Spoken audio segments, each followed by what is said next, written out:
Testing, testing. I don't know if you can hear me.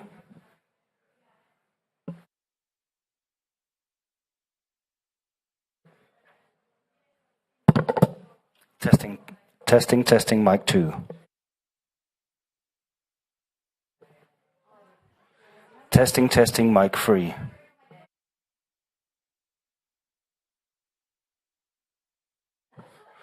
Testing, testing, 1, 2, 3.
Yeah, not that I'm not used to that, but okay.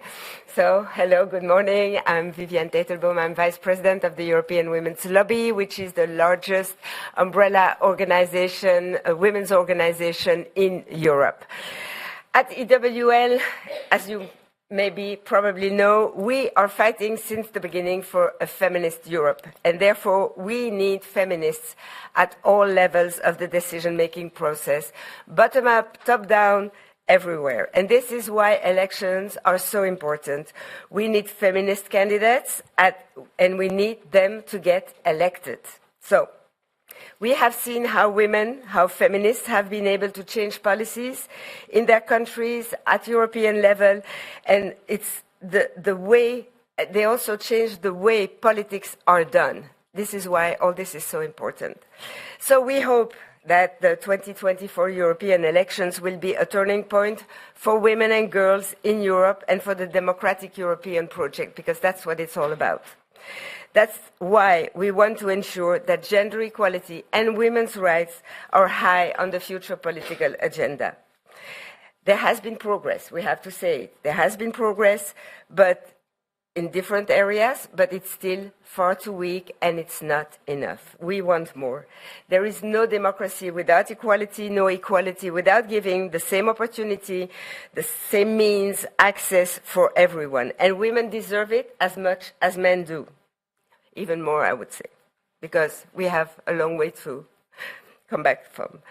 We have to participate and to influence the decisions that affect people in all areas of society.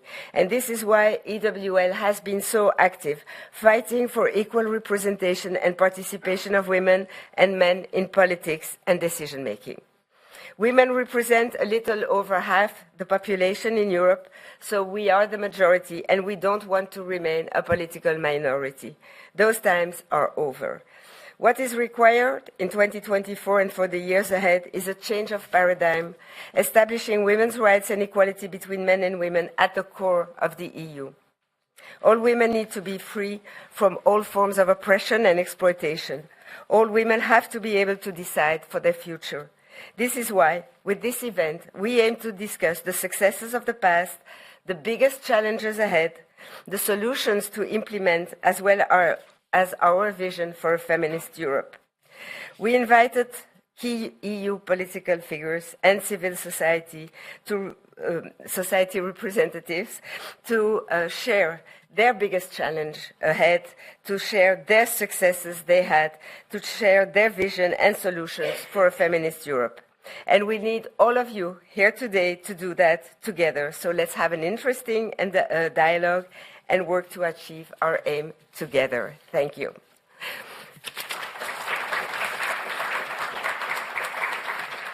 So to start, without further ado, I would like to give the floor to the European Parliament team for their presentation of what they think is important. You have the floor.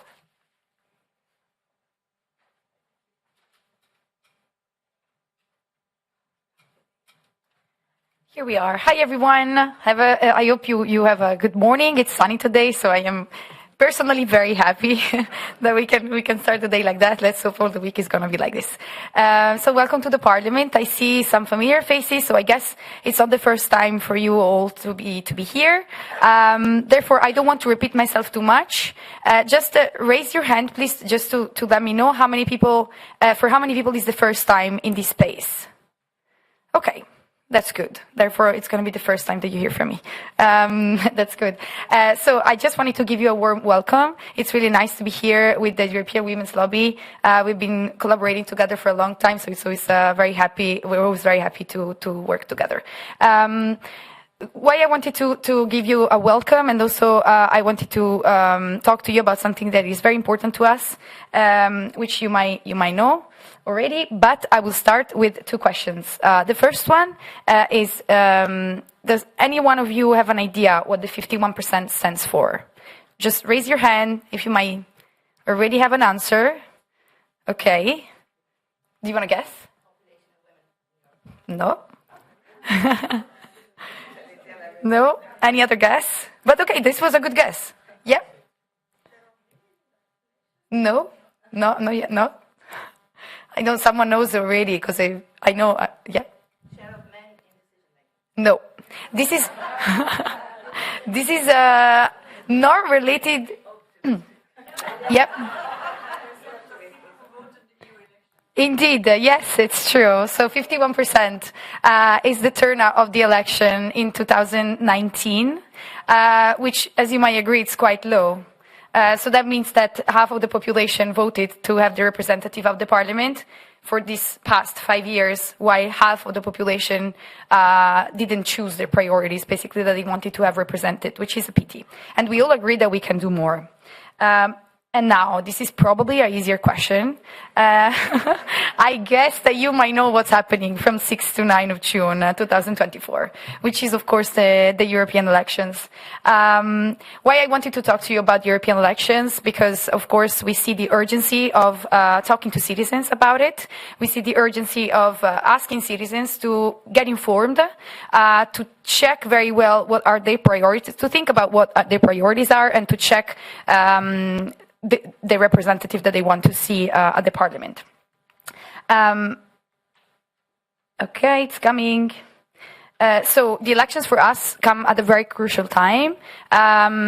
What we are working at the parliament right now is our campaign. So we're trying to spread information as much as we can to get citizens all over Europe aware, not just of the date, but also about how to vote, why it is important to vote, and to get engaged. And we think that the best way is to remind them that democracy is not a granted, is not to give for granted anymore. We see it every day in the news, unfortunately. And for us, it's crucial that we citizens all over Europe engage in democracy in order to protect it. So we are getting back to our basis. And the way we are communicating to citizens is with our tagline, which is "Use your vote." This is our hashtag, the hashtag that we are using. You will see it everywhere. We are putting up posters all over with the date of the elections and also our hashtag. So we're asking you to help us to support this important message. We do not necessarily ask you to use exactly our communication lines. We're asking you just to get involved, just to join the conversation with the priorities that matter the most to you, and to explain citizens why it is important that they get involved, as you were rightfully saying. The parliament cannot do this alone, unfortunately. We're not that many. And also civil societies have a stronger bond with their audiences. Therefore, it is really important that everyone in this room gets involved. And we have already prepared some tools that could help you out in spreading the elections messages. So I will be very happy to show you. In the meantime, this is our email address. And I forgot to introduce myself, of course. My name is Julia, and I work in Civil Society Outreach Unit of DG.com of the European Parliament. What we do is that we collaborate with civil society organizations in spreading messages of this basically the work of the European Parliament. So we try to communicate it to citizens. Therefore, if you are a member of an organization and you want to get involved, please take note of my email address, our email address, and reach out. We'll be very happy to get in touch. And now I wanted to show you just 2 websites that we have created to help disseminating the election messages. So the first one is What Europe Does for Me. You might know it already, but it's been revamped, it's been updated. Why is this important? Because it's going to help you find out concrete examples of what the European Parliament and institutions have delivered that have concrete impact on citizens' lives. And this is especially a helpful tool for all the communication professionals in this room. It's always a bit hard to find information, so here you have everything. You can filter by region, by life, so sectors. For instance, if you're looking for women's participation or what's been done gender-related, you can find everything here. You can search with the keywords, and you will see the little bubbles and give you lots of information with further links to dive deep into the topics. So we invite you to have a look, because the information is out there. It's just a matter of knowing where to find it. And this is going to help you also if you have a dinner and you're trying to convince your family that it's important to vote and take part in the European elections. So that's the case for me. I have to prepare and do my homework before. Okay, so this is it. Then we can move to the next website, which is, of course, the European elections website. So we are putting together this website with all the information about the elections, on how to vote, why it is important to vote. And there's two important things that I wanted to share with you. There is a feature that we have created, which is the Remind Me to Vote, which is down here. You can sign up and you will have reminders. It's literally 3 reminders, so you're not going to get spam, promised, with the elections date. Now, it might seem redundant to you because, of course, in Brussels here, we will not forget about the elections date, but to the citizens back in the European countries, it's probably going to help them out to not to go away or take holidays or get barbecues or stuff like this, which we realize it's mostly the case of why people don't go to vote. So help us to spread this feature, and we think it could be quite powerful. And then I also wanted to tell you, if we can move up again, we have added a very interesting tab, which is the elections results. This has been launched on Friday, and you will find a lot of interesting data on the elections results over the past year and the previews for the next one. So here you will choose by countries. You can have all the data by countries or political group. And we think it could be quite interesting also to give you some sort of preview. So I invite you to have a look. To conclude on all the shares, you found a bookmark, and on there, if you see behind, there's a lot of QR codes, and there's the QR codes to everything that I just showed you now. So you have the easy access to everything, and yeah, we're trying to make it quite easy. Just to conclude, before I forget, also everything that I just mentioned to you is accessible downstairs on the election path, the Europa path. You can dive into the different topics, and our staff floor is always happy to guide you through the different sections. So that's it from my side. Please get involved. Please help us to spread this important message, and I wish you a great day and a great event. Thank you.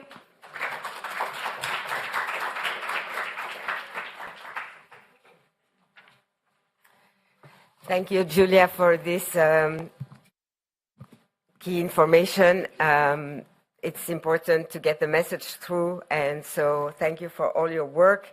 So let's hope it rains on June 9th, so less barbecues will be there and more voting. I would like now to introduce Irena Mozova, who is our keynote speaker and who will address the issue of In the Rear Mirror, European Commission 2019 to 2024, Work for Women's Rights and Equality Between Men and Women. Irena Mozova is Deputy Director General at the European Commission for International Dimension of Justice Policies, Rule of Law and Equality. She's also Acting Director for Equality and Non-Discrimination in the DG Justice. You are a Czech national and joined the Commission in 2006 as head of the EU representation in Prague. Thank you for everything you're doing, and please take the floor.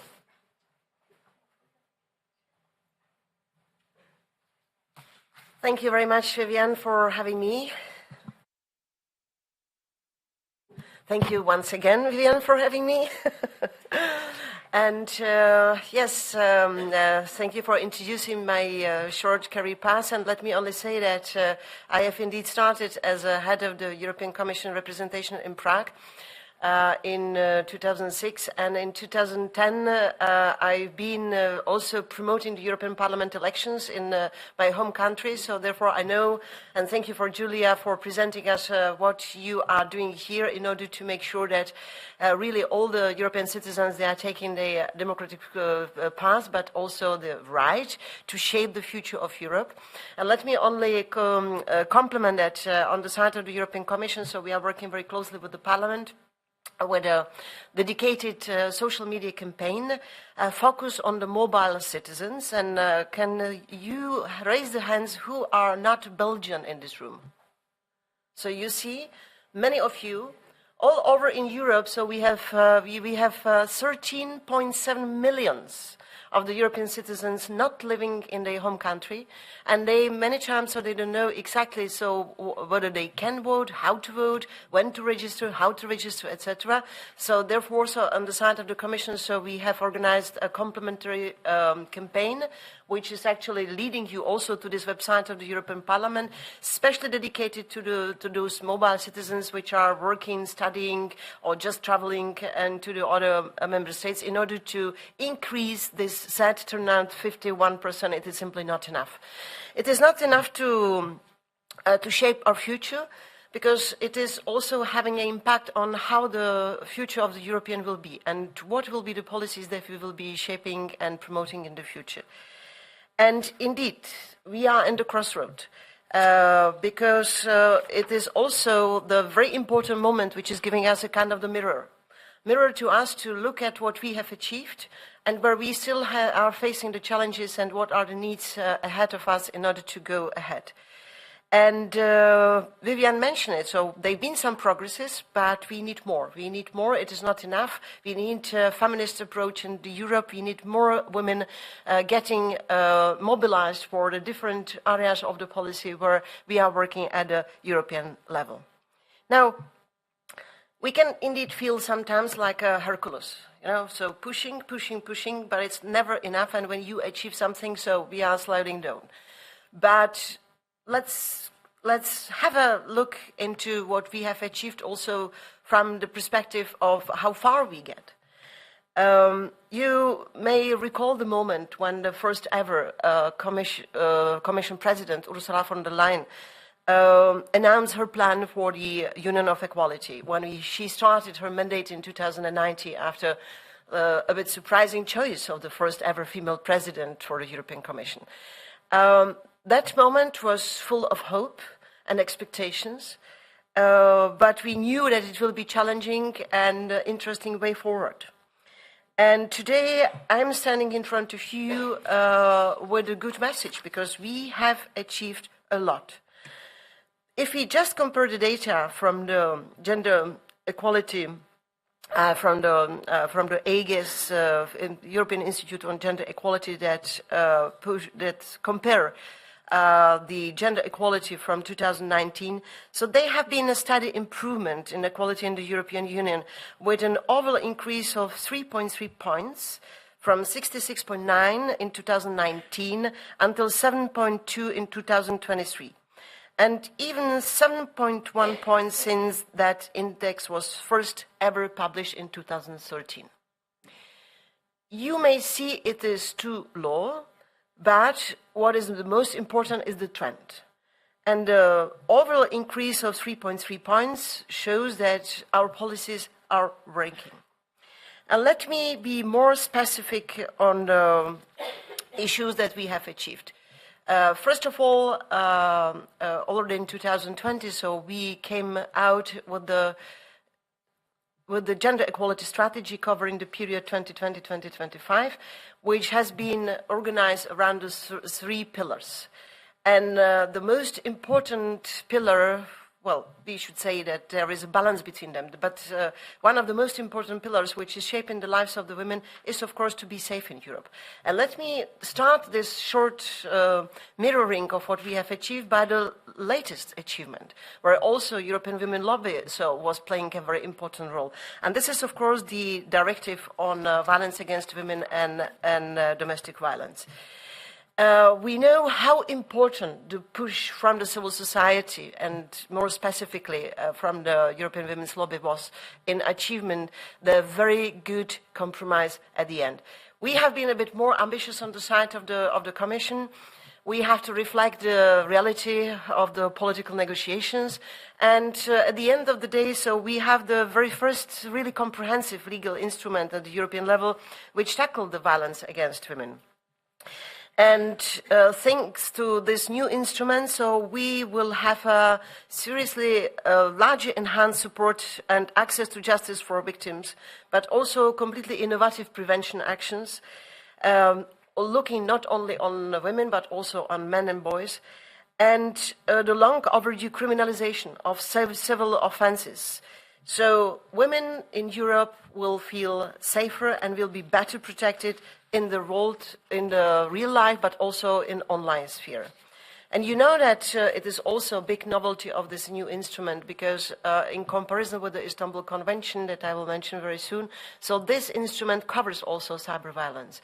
And this is the first instrument worldwide where we are looking into these new challenges of the new digital era. I've mentioned Istanbul Convention. This is another very important development. And I have to tell you that indeed, so it has been bumpy road. We have been relying also on very important support from our friends in the European Parliament, which help us to undergo the legal hurdles while involving the European Court of Justice. And in June last year, so we welcomed the European Union's accession to the Council of Europe Istanbul Convention. So the convention entered for us to the force on the 1st of October.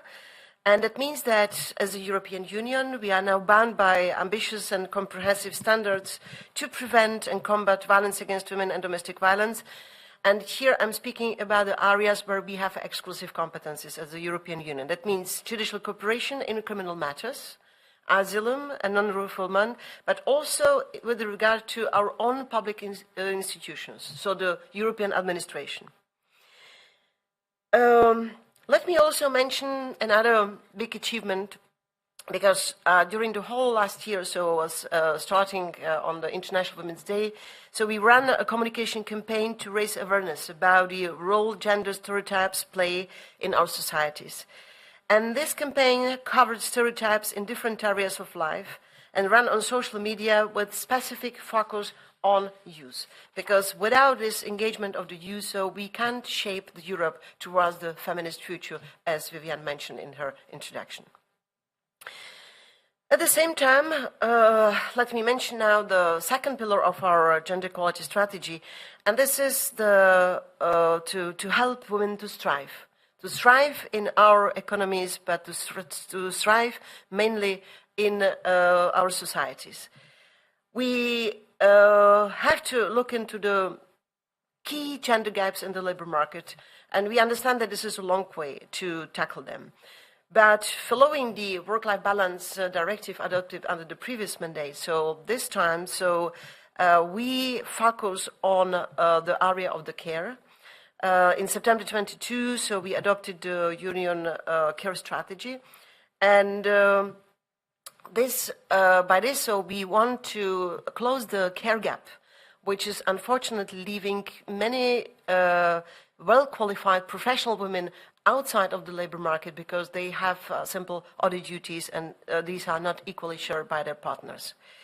Let me also mention that also in 22, so finally the Sleeping Beauty, the directive on gender balance on a company board finally came into the force. And also in May 23, so after the record time in the negotiation, both in the Council and the Parliament, we welcome the adoption of the directive on binding pay transparency measures. Now, each of these measures on its own is already very prominent and significant. But what is the most important is the common effect of all of them together. Because we believe that all these measures together, so they have a really substantive, transformative potential for improving the lives of women and girls and their participation in the economy. For example, the care strategy calls to the member states to improve the quality, the accessibility, affordability of the care services. But here I'm speaking not only about childcare, but also for the people which are in need for the long-term care. For the first time ever, introduces the care leave. First time ever. And better care services, I mentioned, are essential for gender equality, and also they will benefit from the professional carers, which are predominantly women, as well as women with unpaid care responsibilities who will be able to free up the time for the paid work, but also for their career perspectives and eventually professional training. Because they are sacrificing many times, so these pass because of the care responsibilities. Now, the binding pay transparency measures will help make the principle equal pay for equal work, which, as you all certainly know, so is enshrined already in the funding treaties of the European Union. We believe that with this light thread into the pay, so could tackle the root causes of the gender pay gap, and will empower workers in detecting and proving the possible discrimination based on the sex.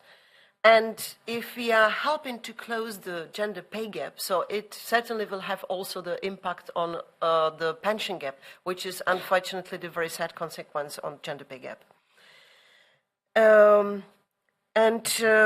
the gender balance on the corporate board, you may recall, so it took us to wake up the Sleeping Beauty, so after 10 years of being frozen and sleeping.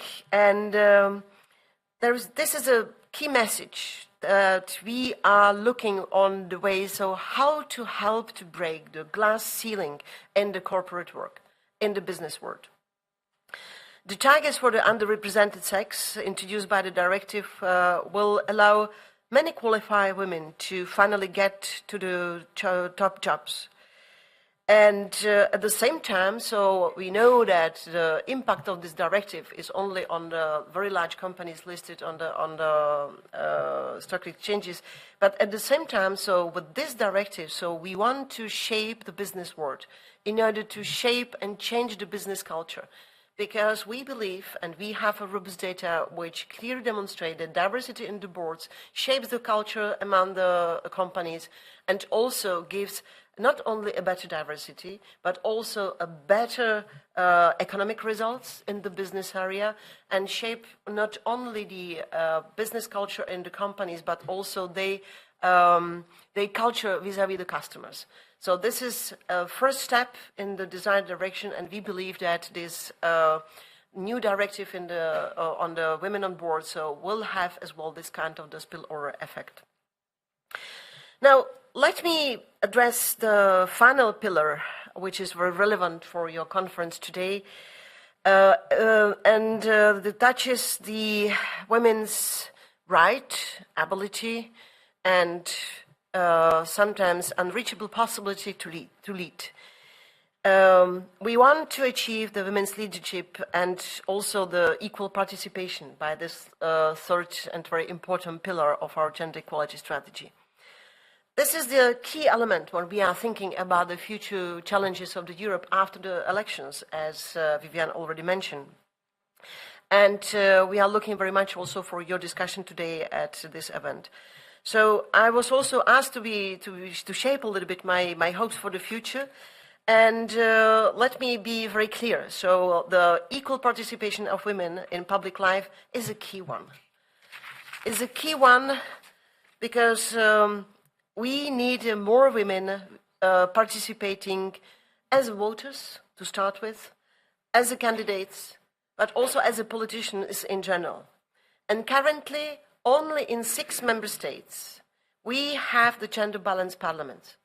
Imagine, out of the 27, only in 6 member states.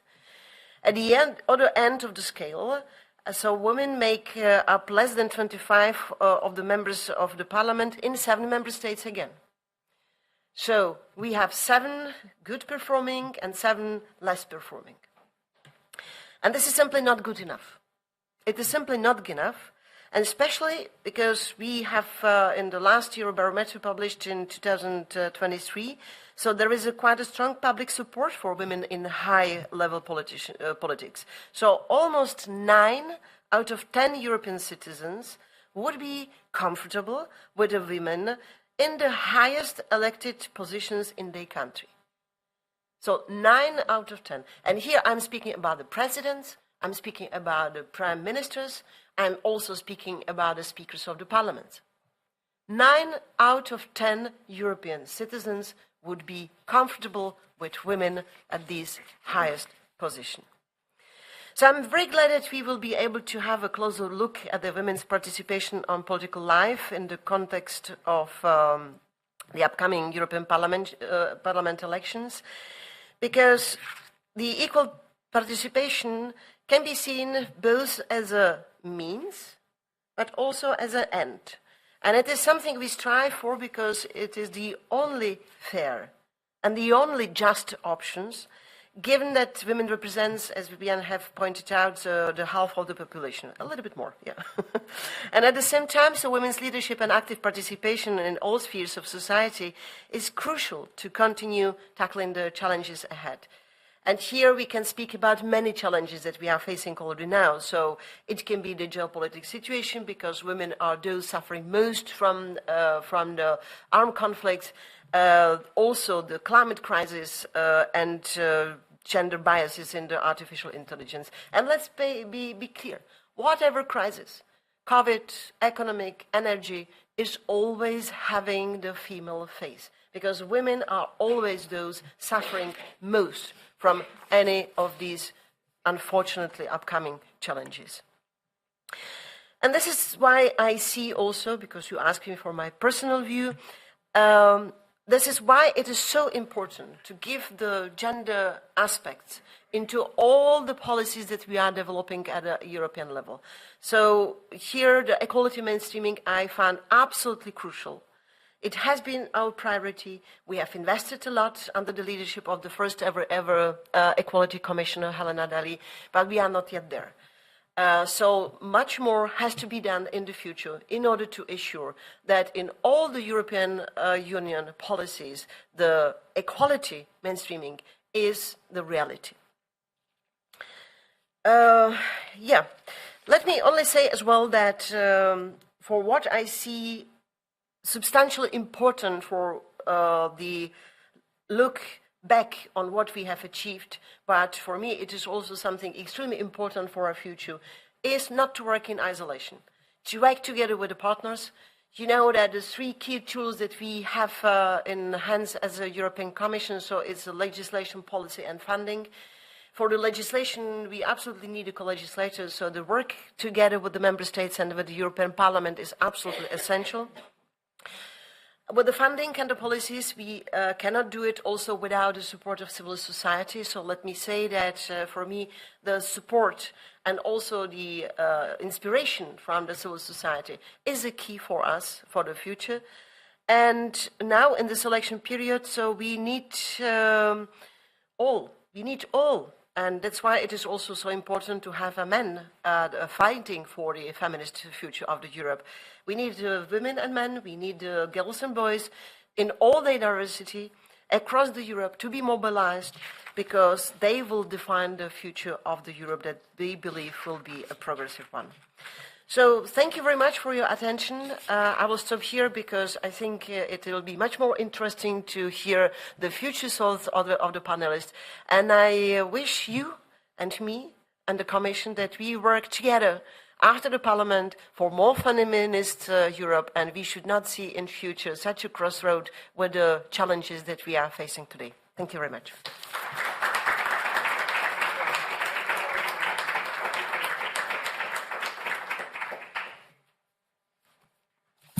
Thank you very much, Irena, for these inspiring words. We share your hopes, as you can imagine. Thank you for stressing the importance of violence against women, because yes, it's an obstacle to emancipation, it's an obstacle to equality, and therefore it has to be on top of our lists. To make the connection with the next panel, I want also to thank you for acknowledging the work of this extraordinary EWL team that's here with us today. Many of them actually are here with us today, and they are fighting on a daily basis for equal rights, for women's rights, and they are doing a fantastic job. And thank you for acknowledging that they are pushing. And on the directive on violence against women, we've been very active because we can assess how important it is for the future of women in Europe. So without further ado, I will now give the floor to the EWL, our Secretary General, Mary Collins, who will share her time with Laura Cohn, who's in charge of policies in our, she's Policy and Campaigns Director. Mary, I give you the floor.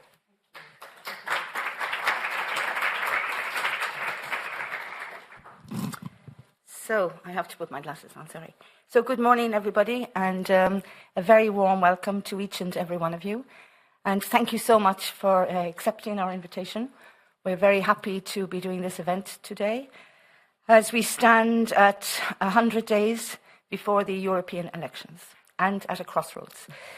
I just want to say one thing, first of all. It is regrettable that the mainstream media is focusing more on the American elections rather than the European elections. So I would like to make a plea to our media to come home. We too have many worrying trends that are happening in Europe.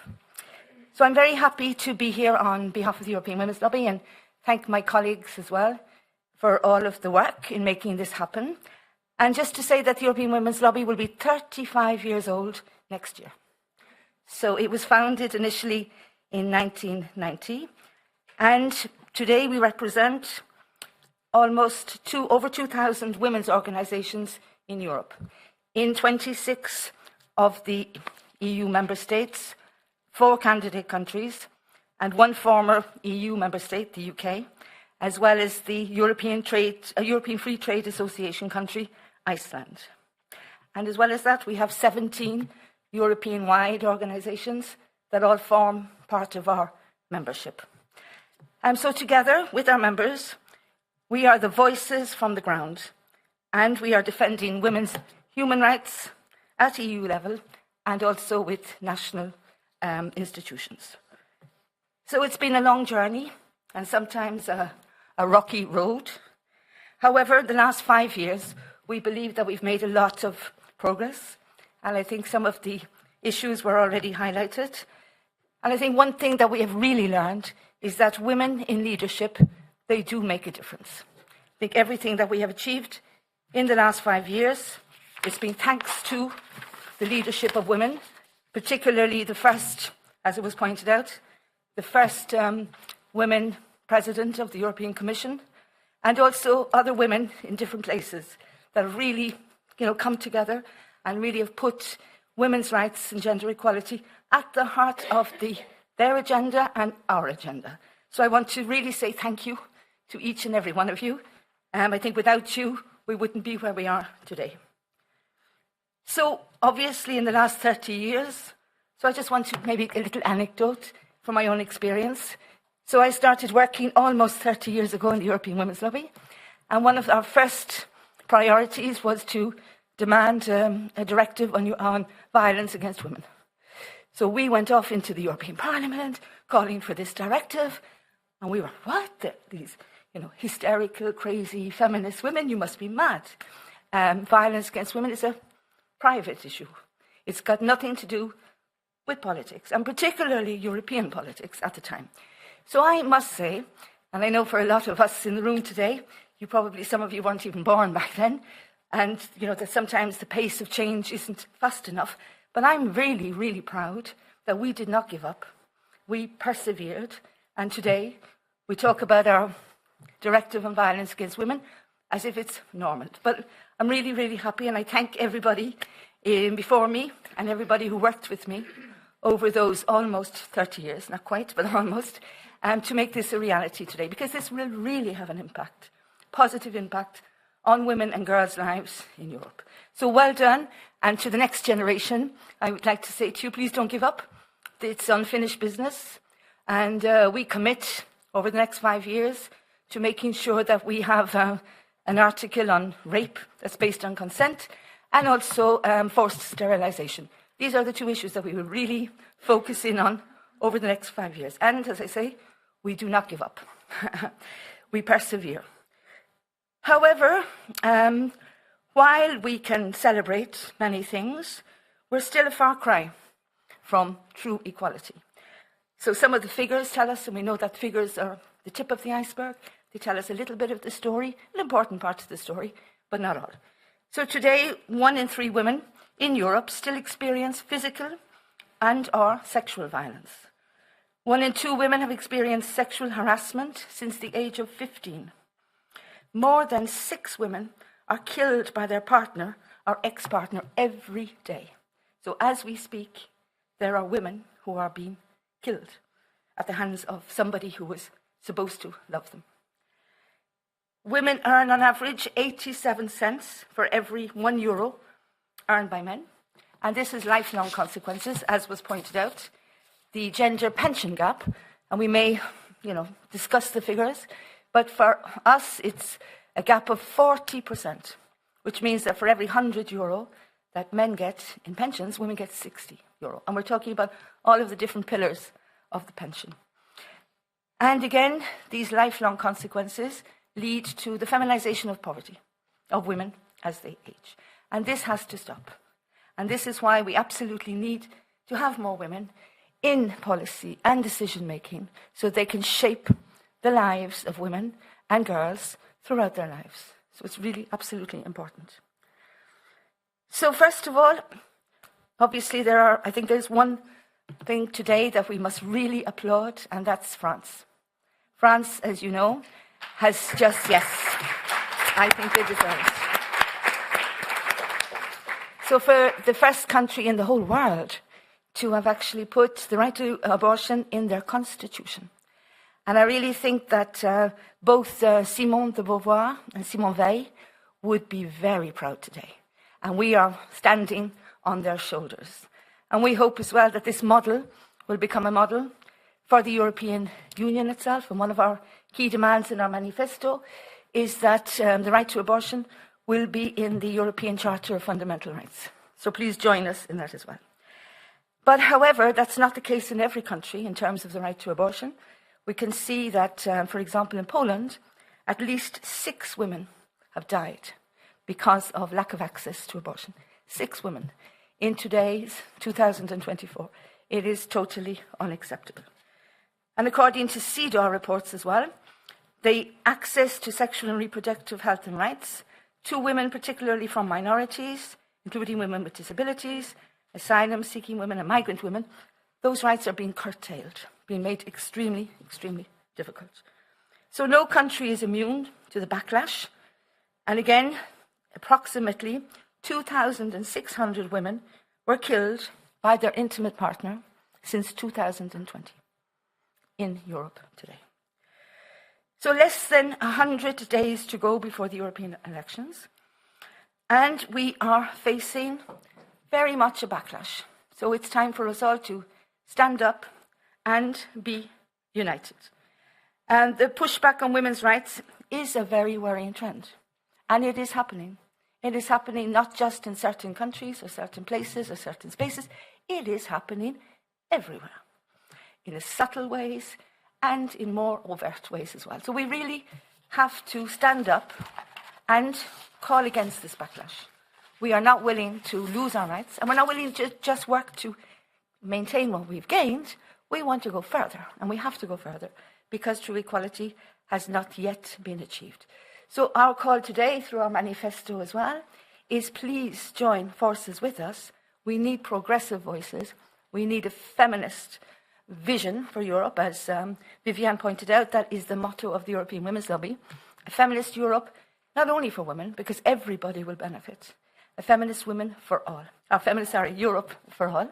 And obviously, within our feminist friends, men too can be feminist leaders, and we also invite men as well to join us in making sure that it is a Europe that is shaped on everybody's needs and that we're not going to be moving backwards.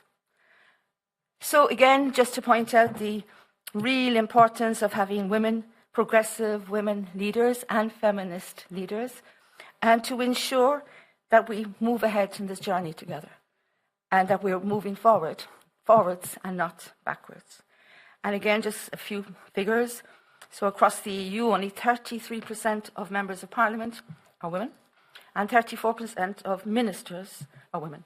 And this data comes from the European Institute for Gender Equality, because we are very fortunate in Europe that we have an excellent institute that is actually collating data, that is monitoring the trends, and that is providing comparative data.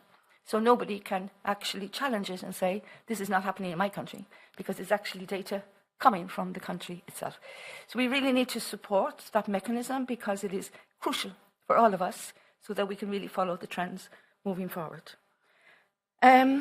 So the importance of equal representation is obviously really, really important. So we have another example. One of our calls as well is that we have a council configuration on gender equality, because at the moment there is a council configuration on fish. We have nothing against fish, on sports, on youth, etc. But there is nothing on gender equality. And we saw very clearly how disruptive that can be. Because when negotiating for the Directive on Violence Against Women, it was the justice ministers who were taking the lead because they were obviously looking at it from just one specific angle. They didn't get the whole picture. But not only that, when they met in January, the end of January, so a week or two before the deal was struck between the Council and the European Parliament, they didn't even put it on their agenda. It wasn't even on their agenda. It was something that it's an afterthought. So that's not good enough. We need to have a council formation that will also ensure gender mainstreaming across the other. So if we take agriculture, for example, we have to ensure that there is gender perspective within that configuration as well. And therefore, that would also be the role of the specific council confederation. However, we had, we really thank the Belgian presidency, who've really been doing a lot over the last couple of weeks, and also for the informal ministerial meeting last week, at which we discussed, the ministers discussed, the secretaries of states discussed, the possibility of institutional mechanism, such as the council configuration, and it appears that it will be part of the EPSCO Council. Certainly they're going to try and open that door to ensure that EPSCO, which is employment, what else is it, health and consumers, etc. Thanks. But it is an important configuration. So rather than just having sometimes an agenda item on gender equality, they will actually add equality to the title of EPSCO. So this is the next step forward. It's opening the door. It's not exactly what we need, but we don't give up. So it's opening the door, and we will certainly push ahead with that. And we would really like to thank the Belgian presidency for making this proposal, and for member states who are also accepting it, and for everybody else who is with us in terms of pushing for that. So I'm just going to finish up fairly soon. So looking ahead. So as I say, next year is the 35th anniversary of the European Women's Lobby, but also the 30th anniversary of the Beijing Platform for Action. And that is really the blueprint for gender equality in the world. And those 12 critical areas of concern remain relevant today, even if they have to be updated. For example, cyber violence. Back then, maybe the internet didn't even exist, but nobody would have imagined the explosion of online violence. So these are issues that would need to be also addressed within that framework. So as a testimony to the commitment and the obligations of the European Union to meet women's human rights in Europe, we call on the EU to ratify CEDAW. And we hope that we will be working on this with the new Commission and the new European Parliament for the next mandate. And just a call to you, an invitation to you all to join us in making sure that that will happen. So thank you very much indeed.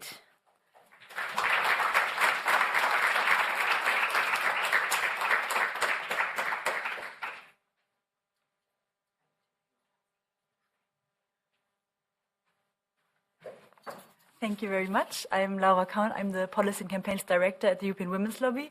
And yeah, as you all heard by now, the EU elections are just around the corner. And if you belong to the 49% that did not vote last time, so I hope we already convinced you that this time it's really, really important that you all go out to vote.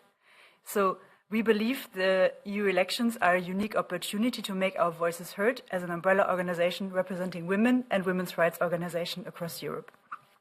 These elections are also really a huge chance to have a say as Europeans all together and contribute to building the EU that we want for us, for our future, and also for our children and the ones who come after us.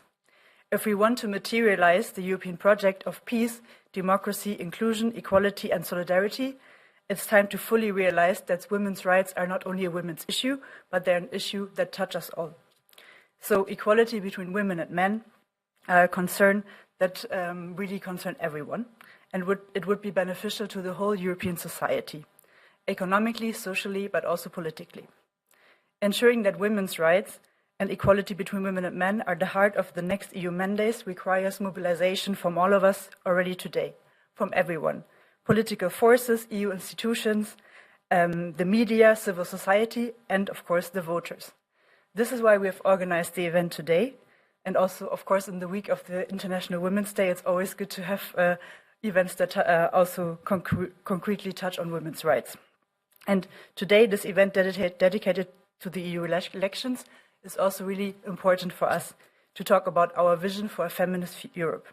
And we talked a bit about it already before, but I would really like to go into more detail on also what concretely is the vision that we have, and it is also in our EU manifesto. So our vision is a Europe where women and girls in all their diversity enjoy equal rights and participation in every area and across all levels of society, and where they are all free from all forms of oppression and exploitation. The feminist Europe that we demands progressive forces to be in power. It requires inspiring leadership that we have seen already before a bit the last couple of years, but there can always be more. And ready to implement ambitious measures to stop the backlash we have also witnessed the last couple of years on women's rights. It demands to put an end to sexism and gender stereotypes, which suppress and oppress women and girls, and to subject them to all forms of violence and to silence them and maintain them in a subordinate place. A Europe where men and women are equal. It requires feminist women leaders and feminist leaders in power, as highlighted by our Secretary General before. The progressive women leaders involved in the directives, such as the Women on Board Directive or the Directive on Combating Violence Against Women and Domestic Violence, have been a driving force the last couple of years to secure improvement for women all across the EU, and we really hope and count on them to continue their work in the next mandate. So, what do we actually want for the next 5 years and after the EU elections 2024? We call on all EU decision makers at the institutional and at the EU member states level to adopt, once in power, specific measures to achieve parity democracy and equal representation of women, to champion women's economic independence towards a feminist economic model, to put an end to all forms of violence against women and girls perpetuated by the patriarchal system, to put an end to the neoliberal and patriarchal exploitation of women and girls' bodies, to guarantee women's bodily autonomy, to include women's voices in the peace building. I think this is now more needed than ever, and to make women an integral part of the green and digital transition. And for this, we also, of course, need functioning institutional mechanisms. Mary already talked about it, what our demands are, but I'm just going to reiterate them here a bit. So, because we need to safeguard the last term successes in terms of equality between women and men, we need to call on the improvements of the current institutional mechanisms, for example, to go further and to establish a formal council configuration for women's rights and gender equality, but also to strongly call again for an EU commissioner who's dealing with equality and women's rights, and also to enforce gender mainstreaming in all portfolios of the European Commission. It is also essential, of course, to assess the gender equality strategy 2020 to 2025, and to incorporate the results in a new gender equality strategy 2.0 for the period after, which also has to include a dedicated budget, because as we know as women's rights organization, the money is always an issue and we always need more of that. So we also need this equality strategy to focus on particular attention to the needs of women from minority groups, the myth and disinformation around those women, as well as the intersection discriminations they experience, also based on grounds such as disability, ethnicity, age, and sexual orientation or status. So now that I've talked a bit about our demands and our vision in the EWM manifesto, it's also time to let you know what you can actually do to get involved. And the good news is we've already done a lot of the work, so actually it's quite easy for you to get involved now. So the EWL has developed several materials for all of you and resources to use. So we have our manifesto, which is translated into 20 EU languages, and it can be found on our website. And we also have an easy-to-read version, which will be helpful also to, in general, explain what the EU is all about. And whether you are a candidate or a voter, you can show your support as well at our EWL campaigns pledge that we will release later this month. And also, we have a really easy-to-use EWL lobbying kit that's also available on our website, where you can already find model advocacy letters and social media toolkits. And yeah, you can use all of our graphics, hashtags, etc., to really make sure that everybody can be involved. So now I just call on you to join and to strive to make women's rights and equality between women and men a key topic in the EU next mandate. Thank you very much.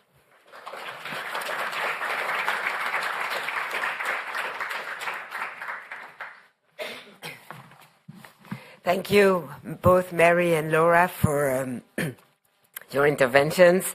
So we've heard from the European Parliament, we've heard from EWL on how to get the information, how to mobilize, how to raise awareness, because we need voters to go and vote. We need them to vote against extremism also.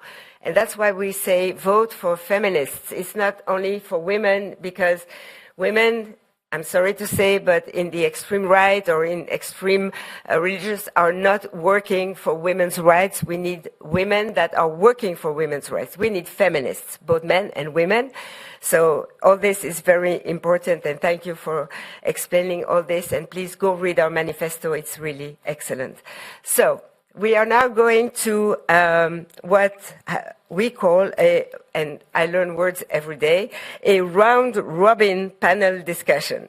So I don't know if any of you know what this is, but I'll explain the format of the round-robin panel. So we'll first have a keynote speaker that will make some introductory remarks, and this is Charlotte Piteville. She's the political advisor to the Belgian State Secretary, Marie-Colline Leroy, who's been very active with the Belgian presidency, and Charlotte Piteville is also very active on violence against women, because it's one of her primarily focus at the work with the Secretary of State, more specifically on tackling gender-based violence and particularly technology-based sexual violence, and ensuring the implementation of the Stop Feminicide law, because we have had this law voted in Belgium, and it's very important for, of course, all of us working at fighting violence against women. We'll start with these introductory remarks on United Front, how to realize our vision for a feminist Europe. And then I will introduce to you the members of the panel and what they will be discussing with us in the second stage. So please, Charlotte, you have the floor.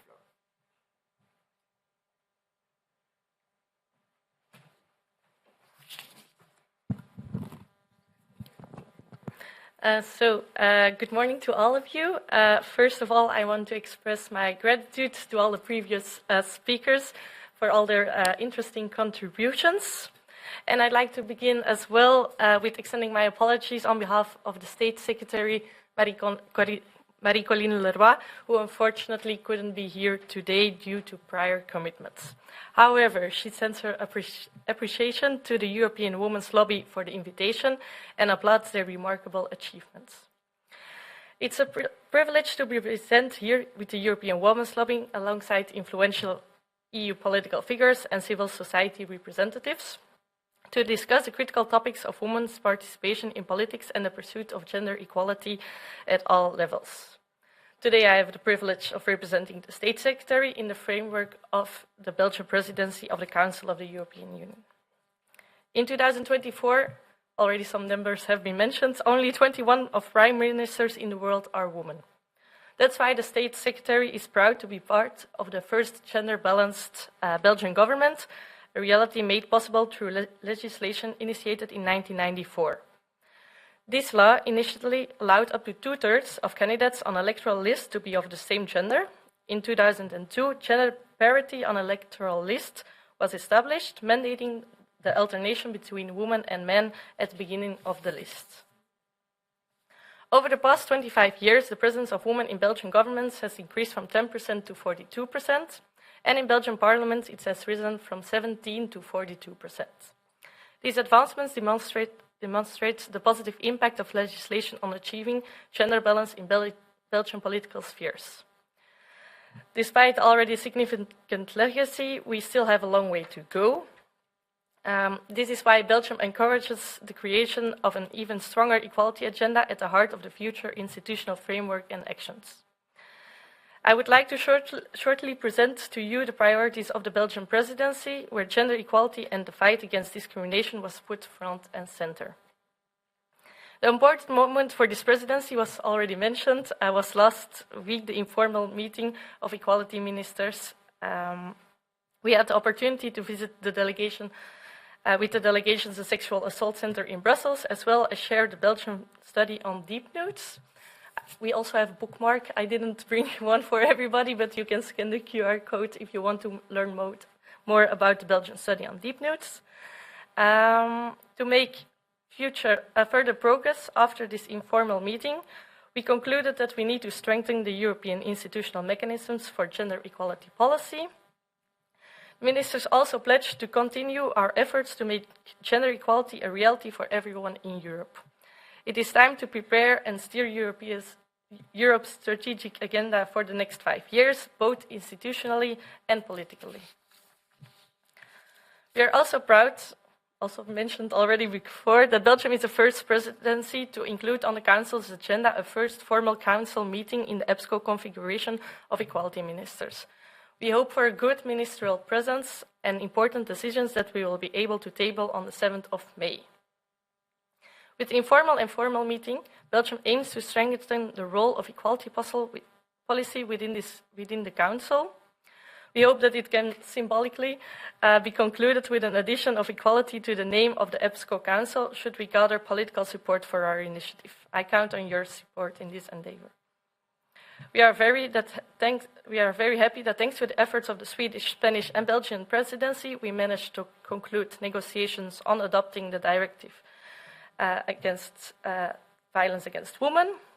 But as mentioned before, we also want to thank the civil society, who played a crucial role as well. The work on the directive on equality bodies is also concluded and is a step forward towards a better protection of all EU citizens against all forms of discrimination. However, the long-awaited adoption of the Council Directive on discrimination outside the labour market is a missing part of the existing framework. Belgium is committed to closing this gap. We also have scheduled a high-level meeting on the promotion of LGBTQIA+ rights on the Ida Hobbit Day to give the Commission political impetus for a new strategy. The Belgian presidency will continue to make progress in the fight against all forms of racism in close collaboration with the 3 European coordinators. We will also table Council conclusions within the framework of the review of the implementation of the Beijing Platform for Action based on the report of the European Institute for Gender Equality, entitled Economic Empowerment and Financial Independence of Women as a Pathway to Substantive Gender Equality. This is a subject very close to the State Secretary's heart and of utmost importance for making equality a reality for all women and girls. Last but not least, Belgium wants to promote gender mainstreaming by ensuring that the gender perspective and intersectional approaches are taken into account in several policy areas. Some examples, such as the promotion of gender equality in the social pillar with a specific breakout session on women's access to labour market during the high-level conference on the 15th and 16th of April, or the pension gap between men and women that was subject of a high-level conference early February. We will also host a European side event during the Commission on the Status of Women session in New York on the 12th of March. All our priorities are connected to the pursuit of a feminist Europe, which stands as a primary challenge in Belgium. We are hopeful that this aspiration will materialize in the near future. I thank you very much.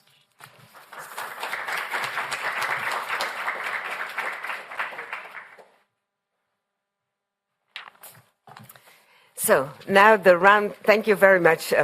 Thank you very much for these inspiring words and your comments from the State Secretary. So now the round robin panel. So we will have now 4 speakers. MEP Katalin, I hope I pronounced this right, Cher, okay, Vice President of Renew Europe Group. Catherine Norton from the European Disability Forum Director, Victoire Olchak, researcher at Gender 5+, and MEP Delbos Corfield from the Greens EFA Group. So please join us here for this round robin. So now those, yes, you can come and sit. How this is going to work, they will address policies areas from our manifesto.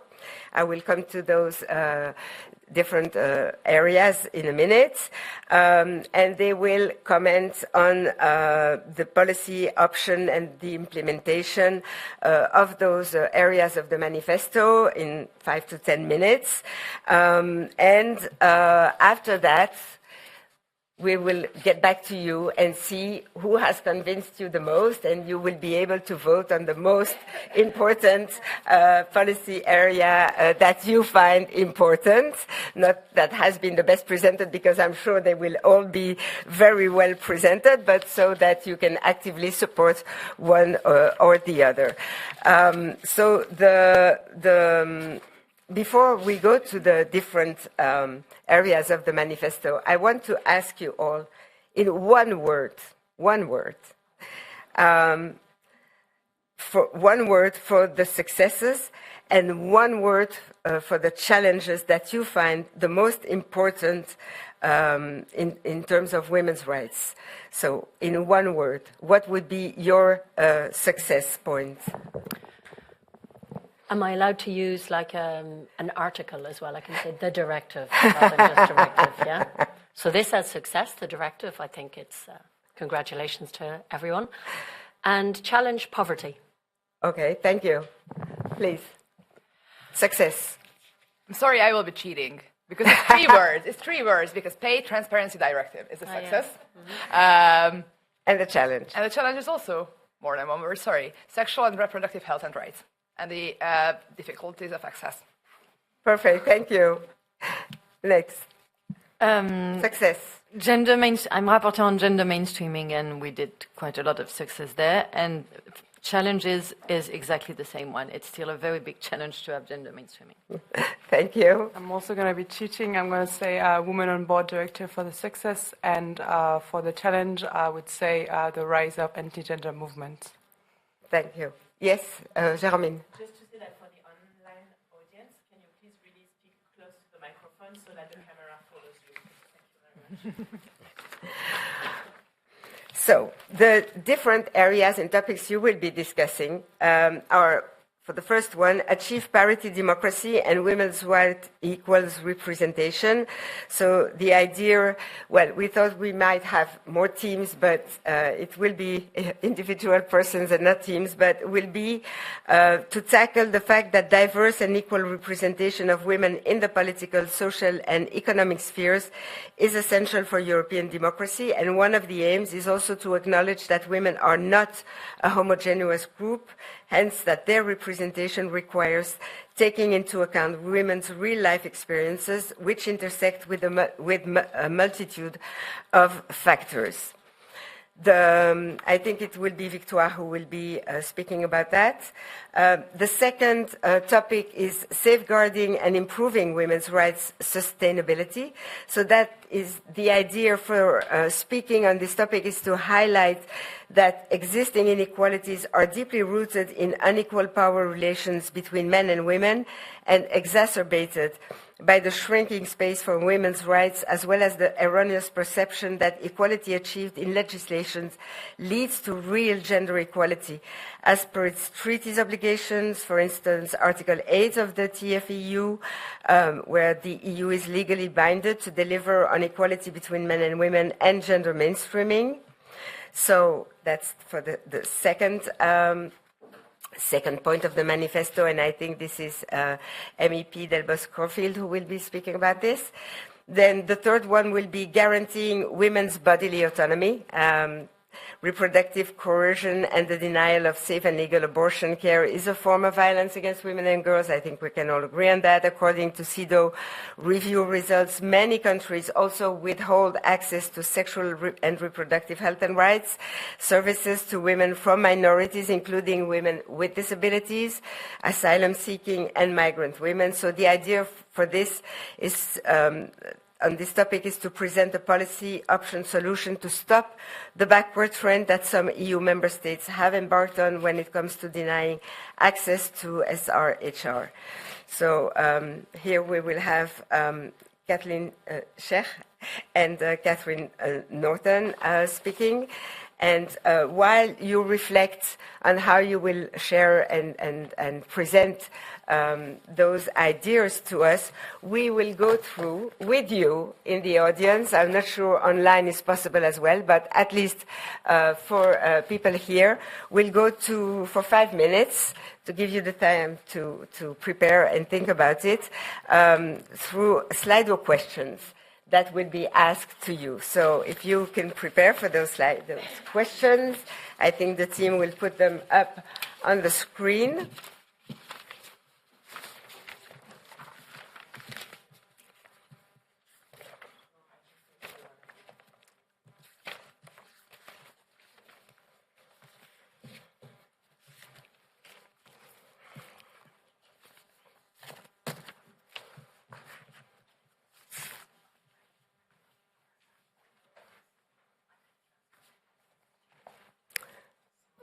Yes, Jermaine. If everyone is in, I will give it a minute and then I can Okay. share the result live.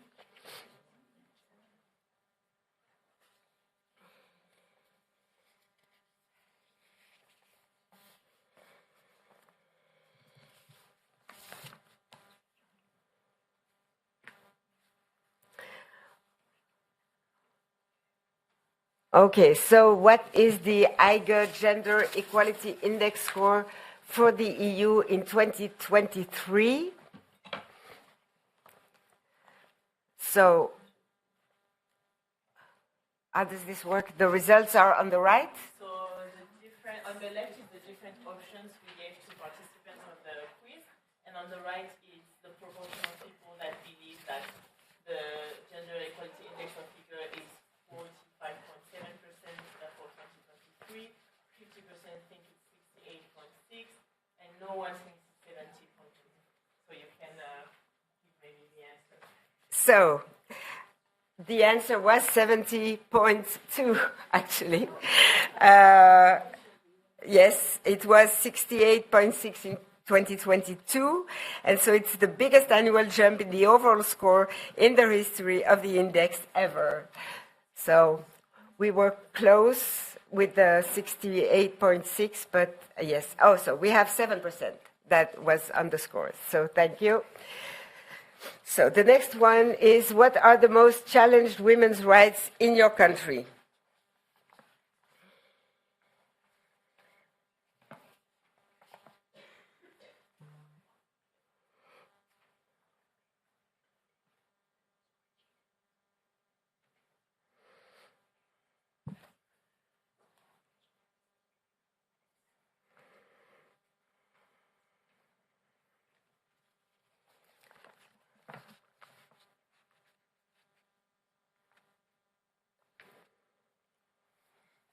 This is the answers. So we see that we have, on the first answer is equal, the most answers are on equal pay, but as we can see, we have many different answers on violence against women in different forms, because sexual exploitation, domestic violence, violence against women, gender-based violence, access to safe abortion, all these are, in fact, different forms of violence against women. So, but we can see that, most importantly, we have equal pay and abortion rights. So, the next one is proportion of women among ministers in the EU in 2023. So, yes, you are right. Most of you are right. It's 34% of ministers in the EU. We can go to the next slide, maybe.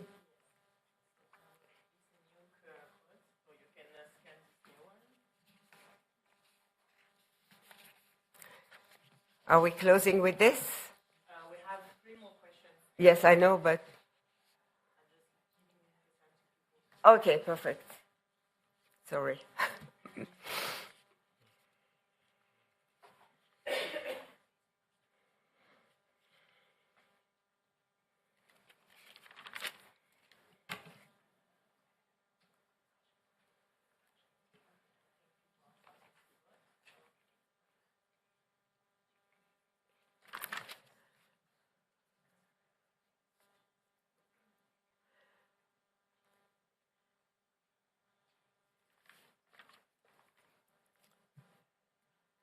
So what was the proportion of women amongst ministers in the EU in 2023? Most of you said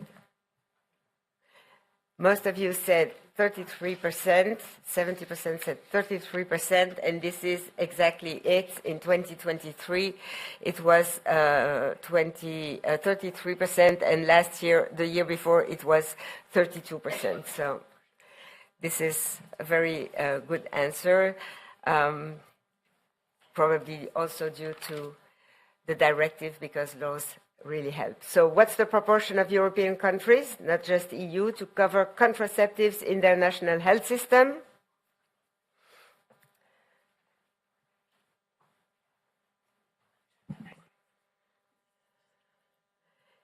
So actually, it's 20 European countries, which amounts to 43% cover contraceptives in their national health system, including long-acting reversible contraceptive in 2023.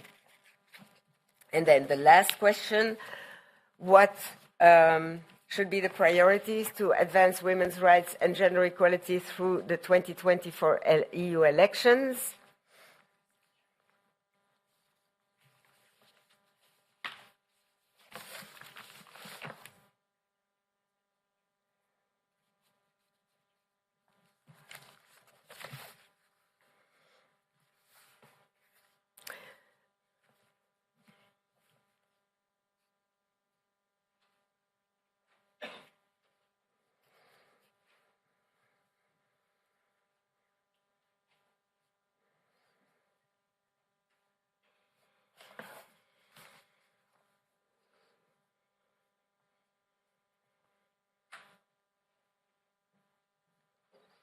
So the first answer is gender mainstreaming. So this is an representation and health. Those are the three main topics that you put on top of the list of the agenda, and this liaises with our manifesto, actually. And so you can see that achieve parity, democracy, and women's equal representation that we are addressing today is on top of your list.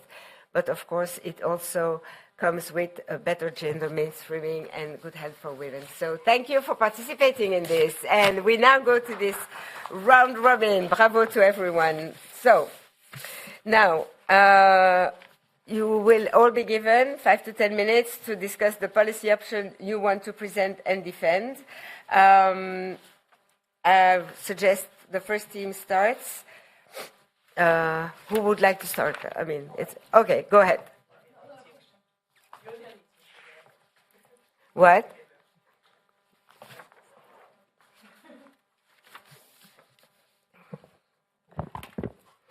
Is it good? Okay. So our team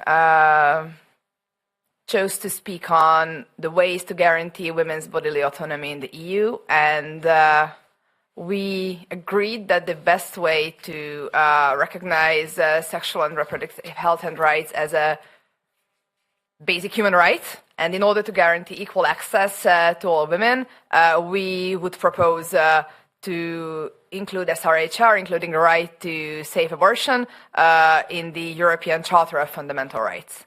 Because we believe that women's rights are not something that should be different based on where you live, based on what government you elect. Essential healthcare services are something that everybody should get access to, no matter their age, no matter their geographic location, no matter their economic background, or how long they have been living in a certain society or not. There are extreme inequalities in Europe. And as somebody who has a background in obstetrics and gynecology, and somebody who knows how life-saving these care can be, how deeply women long for the possibility to decide over their bodies, to form their own destiny, it absolutely enrages me and pains me to see that in certain countries, women just cannot choose. That women die or they suffer because of people in their government, usually men, decide that you can do this with your body and you cannot do that. And I think this is why we need to have very strong measures in the EU treaty to guarantee equality for every European citizen and everybody who lives in our European community. And the right to safe abortion is something that I cannot believe we still have to fight for in the EU, but we do have to fight for. And not only because of the existing challenges, but also because of the growing trend of politicizing women's bodies and creating political gains over repressing other people, usually women. So this is why we need to have very firm safeguards in place so that rights cannot be rolled back and rights to be guaranteed. And including SRHR in the treaty would also mean equal access to other essential healthcare services, which are also often denied from women. So let's think about for a minute how unequal the access to IVF care is in so many countries. Also for political reasons. In certain countries, for instance, sperm donation for a couple is allowed, but egg donation is not. Why? In other countries, this is the case in Hungary, yeah. If you're in a fertile couple and if you have a male factor infertility, you can solve your situation within the country. But if you have a female factor infertility, well, because there are people who just play politics with our choices, and I don't think we should allow that. Also, if you think about access to healthcare services on very common and very essential topics like endometriosis or fibroids or menopausal care, very often this access is not there because doctors don't have the training, they don't have the resources, and women just do not possess even the necessary knowledge. Where do they have to turn to? There are still women in Europe, and maybe in the room also, who have to take days out of work when their period starts, and everybody up until now has told them that this is normal and this is part of being a woman. And I just want to encourage you not to accept this.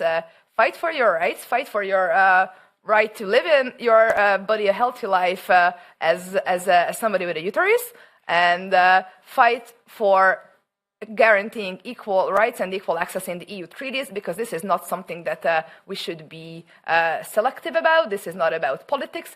This is basic essential healthcare, and we have to guarantee it in every single European country. And we have to fight for this in the next mandate, and I'm really counting on the European Women's Lobby and everybody who cares about women's health. Let's codify it at the European level, because we have to deliver on this promise for not only for women, but for every European citizen. Thank you. Thank you. Catherine? Thank you very much. So I don't need to add much more, I think. My name is Catherine from the European Disability Forum, but we chose this one because it's really important that there cannot be, we talked a lot earlier about backlash, that there cannot be a backwards direction on access to sexual and reproductive health and rights in women like we've seen in last year's. And we were all inspired. I think that was the big round of applause this morning at the change in France, establishing it really as a basic and fundamental right. Now, the other points which were suggested, we also thought were important, but we think that they can be derived from that legal change. So there was to guarantee access to safe and legal free abortion. But what I want to point out here is this should all be on the basis of choice, that a woman chooses herself. Because, of course, I will see this from a disability lens. Many women with disabilities have no trouble accessing abortion because they are told they should have an abortion when they're pregnant. So it's about choice, quality care, as my colleague said, and choice. To ensure free, qualitative and equal access to contraception is essential. And the last part, including in school curricula, I just want to tell you about a story where I first realised how important this was. I was at the Joint Parliamentary Assembly, which is a meeting of MEPs from the Africa, Caribbean, Pacific region and Europe. And I tried to get my colleague from Uganda, who was there, who was a woman with disability parliamentarian. I tried to get her to the Women's Forum, and she wouldn't go because she didn't feel included. And then I was talking with her about what it was to be a woman with disability in Uganda. And she said, during the classes at school, where there was sexual education, she was asked to leave the room because she wouldn't be having sex. This is only a few years ago, this conversation I had with her, because she was considered not to be needing education. She was asked to leave. And we can be sure that this is not just, I'm not pointing this out, Safi was from Uganda, but not because It's only happening in Uganda that women with disabilities are not given information about their bodies, about sexuality, about contraception. And so it's assumed, and even today in Belgium, I had a colleague tell me a couple of years ago, the first remark she got from her gynecologist was, "Are you sure being blind it's okay to have a baby?" In Belgium. So the basic rights, and we can be sure that women from all kinds of different backgrounds, and we know, I remember we did an event in the Parliament a few years ago on forced sterilisation, and our host MEP was from Roma background, and her mum had been forcibly sterilised during a gynecological procedure because the doctor just decided on her behalf that she shouldn't have more children. So I think that we establish this in law with full protection for all women, whatever their backgrounds, and then afterwards we fight together to make sure that those essential services are put in place for everybody with their involvement. Thank you very much. Thank you. Thank you so much to both of you. I can confirm that women's rights are very often a negotiation point in governments. I mean, in the making up of governments, they discuss women's bodily autonomy. And this is really upsetting. And as you said, in Belgium, there is still a very long way to go. And even there, we have government accords that block parliamentary initiatives. So it can go very far. So the next speaker, maybe it will be Victoire, or yes? Victoire, go ahead. You can speak about, you will be speaking about, I forgot where it is, achieve parity democracy, I think. Yeah. And women's equal representation. Yeah. Go ahead. So I decided to focus this policy objective around ensuring equal participation of women and men in the European Parliament, and I try to do focus more on the administrative level, which sometimes we do not think about that much. To give a very quick state of play of how it is now, we only have 3 out of 14 directors general that are women. And we see that in 2019 there was like 17%, and now it's only 21%, which is, well, it shows that there is a very slow progress. So I think that's something that we need to take into account as well, because it also has an impact on how the European Parliament is working overall. And I think that's a measure that is very easy to action in the next term. It's something that we can have an impact on right now, that can be decided when the new European Parliament will take place in, well, 4 months. And I think the 3 key measures around that should really be first, well, set very clear and measurable targets.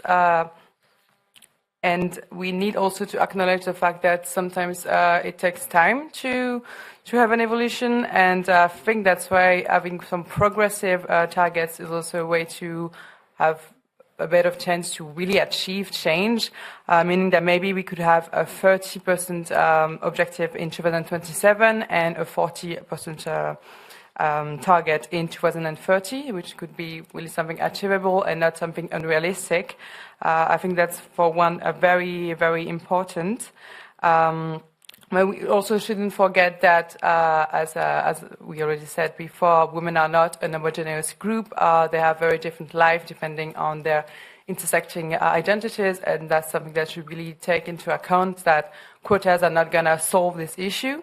So I think that's really important as well to have in all the administration some training on our unconscious bias and how we are having also inclusive hiring practices, because it's important to really have that in mind in order to be the most inclusive as possible, and to be able to make sure that we are having the most marginalized women as well on board at every aspect of the parliament, including in the administrative level. And my third measure of this policy would be really to hold the institution accountable. We know that it's very, very important to be able to track how the progress is being made, to get the gender segregated data, to be able to follow and monitor the progress, and especially identify the areas of improvement, to see which group of women are less represented, and then being able to have an impact on that and assess if the policies are working or not. And that's my policy measure. Thank you very much. I think it's very important points that you stressed there. Now for the last topics, it's safeguarding and improving women's rights sustainability, and this is Mrs. Delbos-Corfield. Yes, Go ahead. thank you. Yeah, well, it's the first point in your manifesto, and I will also advocate for it. It's having a real gendered mainstreaming dimension in all the policy making we do, and also in the way, not only in the content, but in the way we proceed for it. There's now a rapporteur. There was this term, and I guess it will go on, rapporteur on gender mainstreaming in the Parliament. It's been of great help. It's very little progress, but it is definitive progress. Why? Because, and then we would need a gender mainstreaming person in Commission and a gender mainstreaming person in Council, and we would need in all of these free institutions gender mainstreaming thinking at the base of everything. Why? Because the first step of gender mainstreaming and the first target and what is the most powerful thing at the beginning is the collecting of data.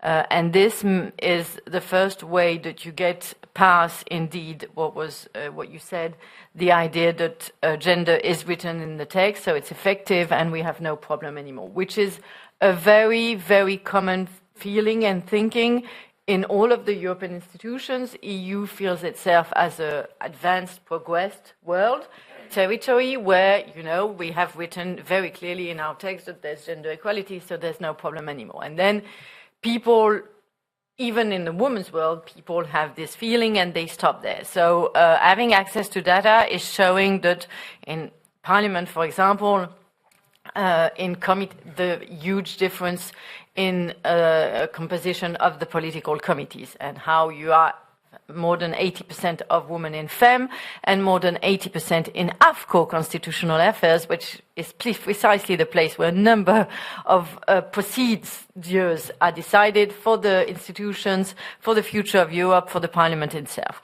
And you could reproduce that, of course, we're used to this. You have more women in MPOL, you have more women in a number of in Libe, and then you will have much less women in ITRE and all this. But this is only the first step. The real important step, and where we still have difficulties to get the data, is who are the legislators making the decisions on the files. So basically, who is the rapporteur? Who is big rapporteur? Who are the big rapporteurs on the big environmental, big climate laws that we've been making, the big energy, where the money is, PAC, CAP, agriculture and all of this. And that would be also something that we would need to look to in Commission, what we would need to look to in member states. It's very interesting to see a council of agriculture ministers, who's around the table, only men. Then you have the same work that needs to be done on the working place. For example, we have this fantasy, often Robert Biedron, the chair of the FEM committee, often gives this example I find really interesting. We have this idea that the fish shearing economy is a male economy. We have this idea that you have the fisher with his cap and all this on his little boat. In fact, today, most of the fishing economy is people doing the little box of fish that you buy then in supermarkets, and this is 90% women. So there's much more women working in the fishery, much more women working in the fishery industry than in agriculture. And then you can do the same, of course, in academics and expert, and that's also where you see that we have this fantasy that there's no female expert in agriculture, for example. You will basically never see a panel on agriculture in Parliament, in Council, or in Commission or studies done by women. So no woman is working on agriculture.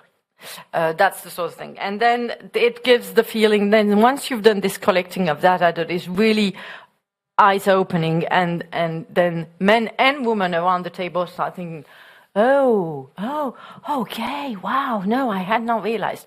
Then this, of course, gives the awareness, and it gives the real feeling of, okay, there's inequality, effective inequality, because there's also inequality in the representation, inequality in the power structures, inequality in the studying, academic structures, and all this. So it's really very powerful, and that's when you can bring, and it's much easier then to bring the ideas of quotas. Yes, you need quotas, because it's not happening by miracle and by magic. And if we just wait for things to happen, we will always have all women going to FEM, because it's our first also desire for most of us. You know, we want to go in FEM committee too, and then no woman wants to go in AFCO. And it's true in all groups. So then you need to say, okay, well, we need obligation. We need to have rules that say that AFCO needs to have 50% women, because if not, it will never happen. And that's, you can reproduce that for everything. It's also then that you realize that you need binding legislation. And as I see that I'm getting a bit long, I was just wanting to say that, so I will be quick on the end. It's okay. Okay, thanks. Then you have it also, then you have to, the gender mainstreaming also helps. It's a good tool to make people realize that if you don't have women's perspective when the policy are made, that's when you won't do the good policies. It's true in energy, it's of course very true in health. We all know that because there was no woman at the power places, then we have constructed health system in all of our countries that don't know the woman's body and all of this. It's true for energy today. For example, we are seeing that we are making big rules about energy, and we're not taking into account the specific needs of women, specifically in economy. So we will help a lot on energy, people like plumbers, or you know, people building houses and all this that are mainly men, but we won't help the little lady with her little shop in the center of town, and they are in big need because they have huge expense and energy. And you could say the same in a number of things. And then you've got, of course, just to finish, a very big tool that you can put in parallel with gender mainstreaming, that is gender budgeting. I always give this example. It's a work done by my colleague Alexandra Guise. The Commission made up these big plans for recovery funds for all countries. These recovery funds will help for 90% men. Because they have been designed to help sectors where men are massively working and not women. It doesn't mean that we don't need to influence women to become engineers and work in artificial intelligence and aeronautic and all this, and transport, but that's where the money was put for Recovery Fund. And since the very beginning, Alexandra Guise and a number of us with her, because it was a common work also in committees, we said to the Commission, please have a gender vision on this and gender budgeting, and the Commission tried, and in the end they said it was too complicated, so we hope next time it will be done. But in the end, it's a huge missed opportunity, because these recovery funds are to help after the pandemic, who was so glorified during the pandemic? The care sector, where all the women work, but there was no money decided for care. It was all of the other sectors. So that's why gender mainstreaming and gender budgeting can be very powerful tools. Thank you so much. And you stressed also, as your colleagues, very important points, and I want to stress the one that's the myth of gender equality already achieved, because it's not there. Equality is not there yet, and but many people say, why are you still fighting? You have the laws and everything is there, but no, it's not. Also, you and Victoire mentioned data collection. You know, in Flemish you say meten is weten. To know, to measure is to know, and when you know, then you can take decisions to change what is wrong. But if you don't know, then you cannot work on change. So this is very important. And gender-sensitive budget is also something EWL works a lot on. And yes, it's to be sure that public finances, public money benefits as much to women and men, girls and boys, and this has to be a priority for the next legislation. So thank you very much to the four of you for your insights and very important comments. I think they can get a very big applause as well.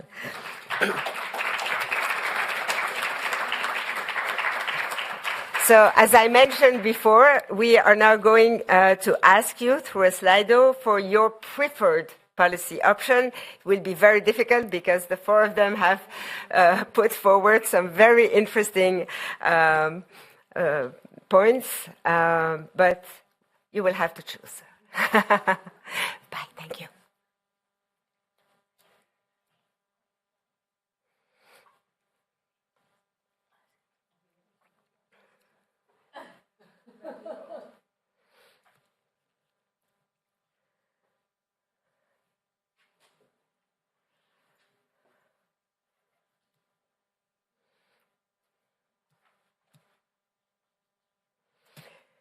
So, vote for the team of speakers who convince you the most with their policy solution.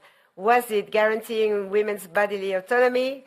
Was it achieve parity, democracy, and women's equal representation? Or was it safeguarding and improving women's rights sustainability? It's very difficult to choose.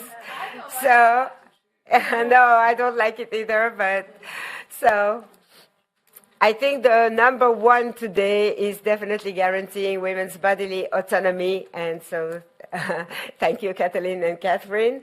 Very close to it. After that are the two other ones with parity, democracy, and women's equal representation, which actually this women's equal representation can help guaranteeing the bodily autonomy, but it's all intertwined, yes, and safeguarding and improving women's rights sustainability. I think it was not that it wasn't interesting, but it's maybe more difficult to apprehend how in a concrete manner it can help. So thank you very much to the four of you. We will now, you remain there, please, if you will, because we will now turn to online and in-person questions, and so we'll have this Q&A session. Don't be shy. Raise your hand and ask all four panelists. Yes, please go ahead. Thank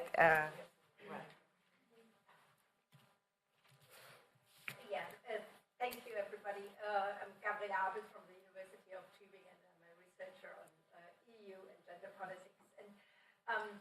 I would agree that the Union of Equality, that it has made a difference, some achievements, having a commissioner for that. The question is, will we have one in the next commission? And is the parliament, when they are likely to discuss that with von der Leyen, we'll see, but is parliament going to push for that? We see the discussion about the defense minister, but we don't see anything about another round of equality commissioner. Thank you. Thank you very much. Are we taking 2-3 questions, and you keep them in mind so that you can decide who's answering what? Yes. Well, thank you very much for this very informative session and very necessary as well. I'm a little bit concerned. Can you introduce yourself? Sorry? Introduce yourself. Agnès Hubert from Gender 5+. Thank you. I mean, when we look at the European election, we must look beyond as well, and what's going to be on the agenda of the next European Parliament, right? On sort of things which are not very much talked about. I mean, there is in particular the fact that we've got 9 member states who are candidates to the European Union, right? How are we sort of preparing the sort of accession of these 9 member states, right? I mean, maybe Turkey would sort of would take a long, long time. It's already taken 60 years, but I think this is an issue. And the second issue, which is linked, of course, is this question of sort of defense, and how do we introduce the gender issue in the question of defense, which is more and more on the table of the European Union. Thank you. We can start with those two questions. Who would like to start answering?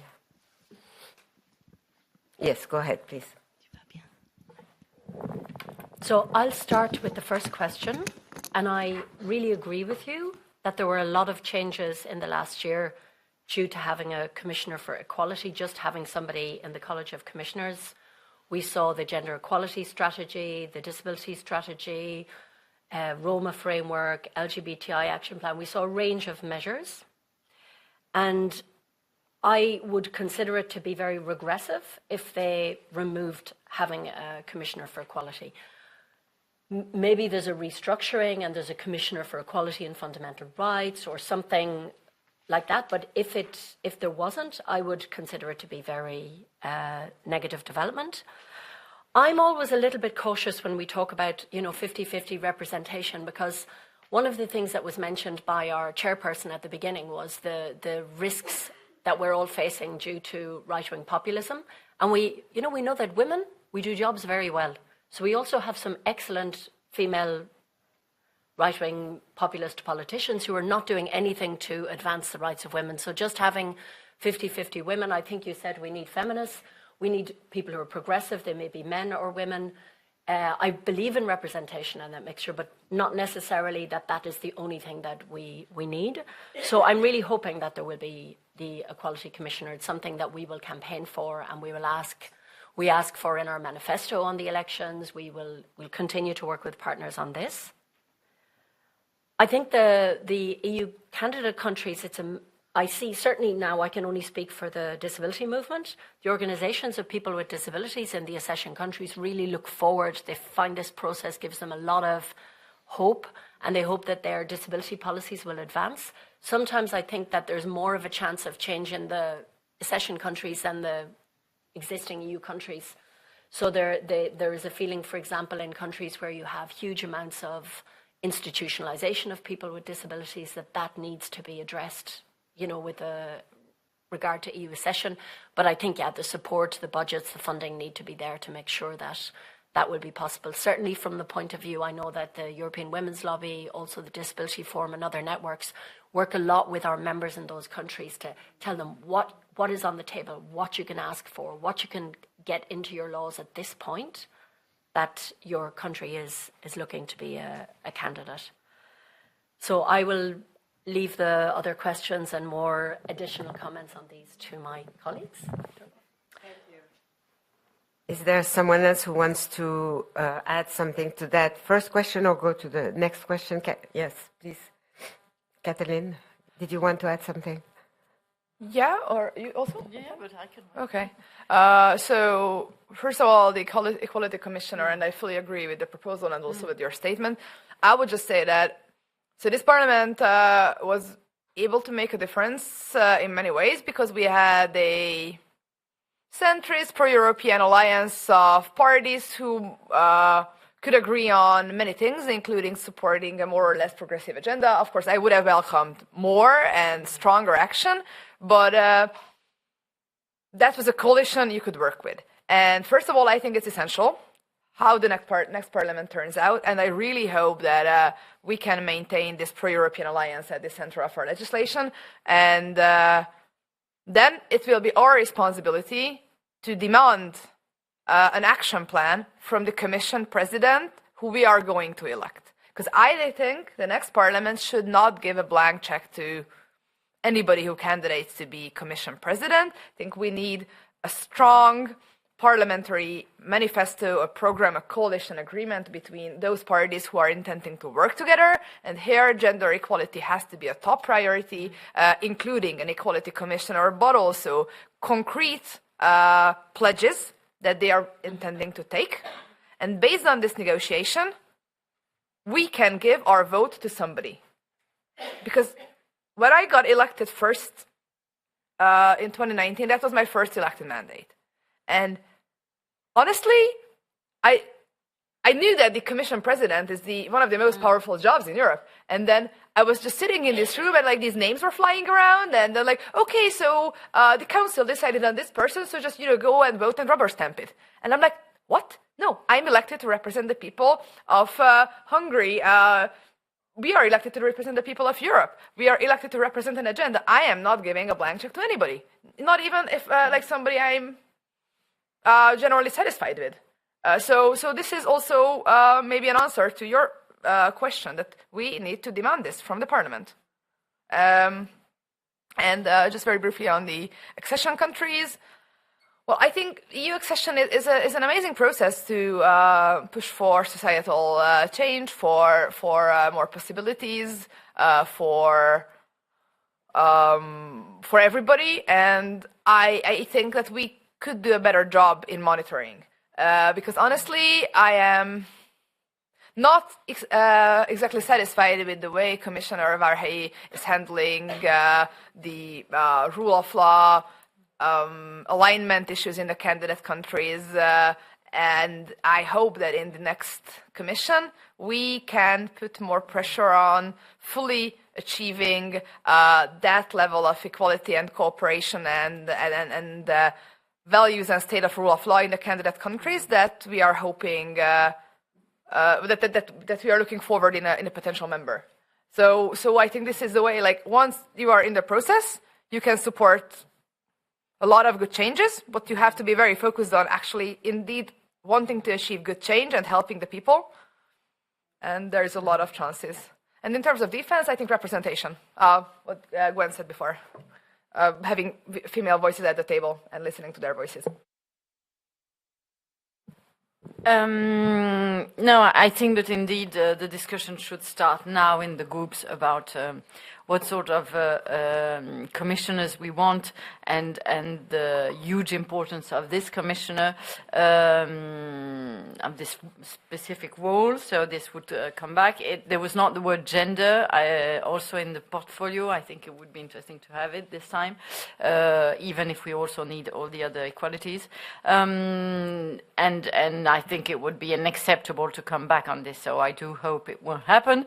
But of course, then it depends also on the issue of the elections, because as it's been said already a few times, we do have more and more far-right parties with a very clear alternative narrative that they call a feminist narrative, but it is their very alternative narrative, and that's the sort of thing that they would disagree with, saying that, you know, this is in fact not giving merit to women and all of this. So indeed, it also depends who are the people around the table in member states and in parliament.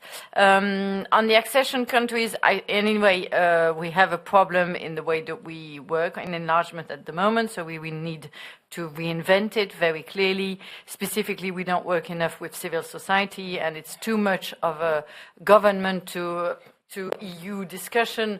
EU officials and civil society is particularly working with youth and women. And they are, in fact, the forces in these countries working for our values, and we are not honoring this enough and working with them enough. Second thing is we could have maybe something a bit more formal, like we voted now in Parliament.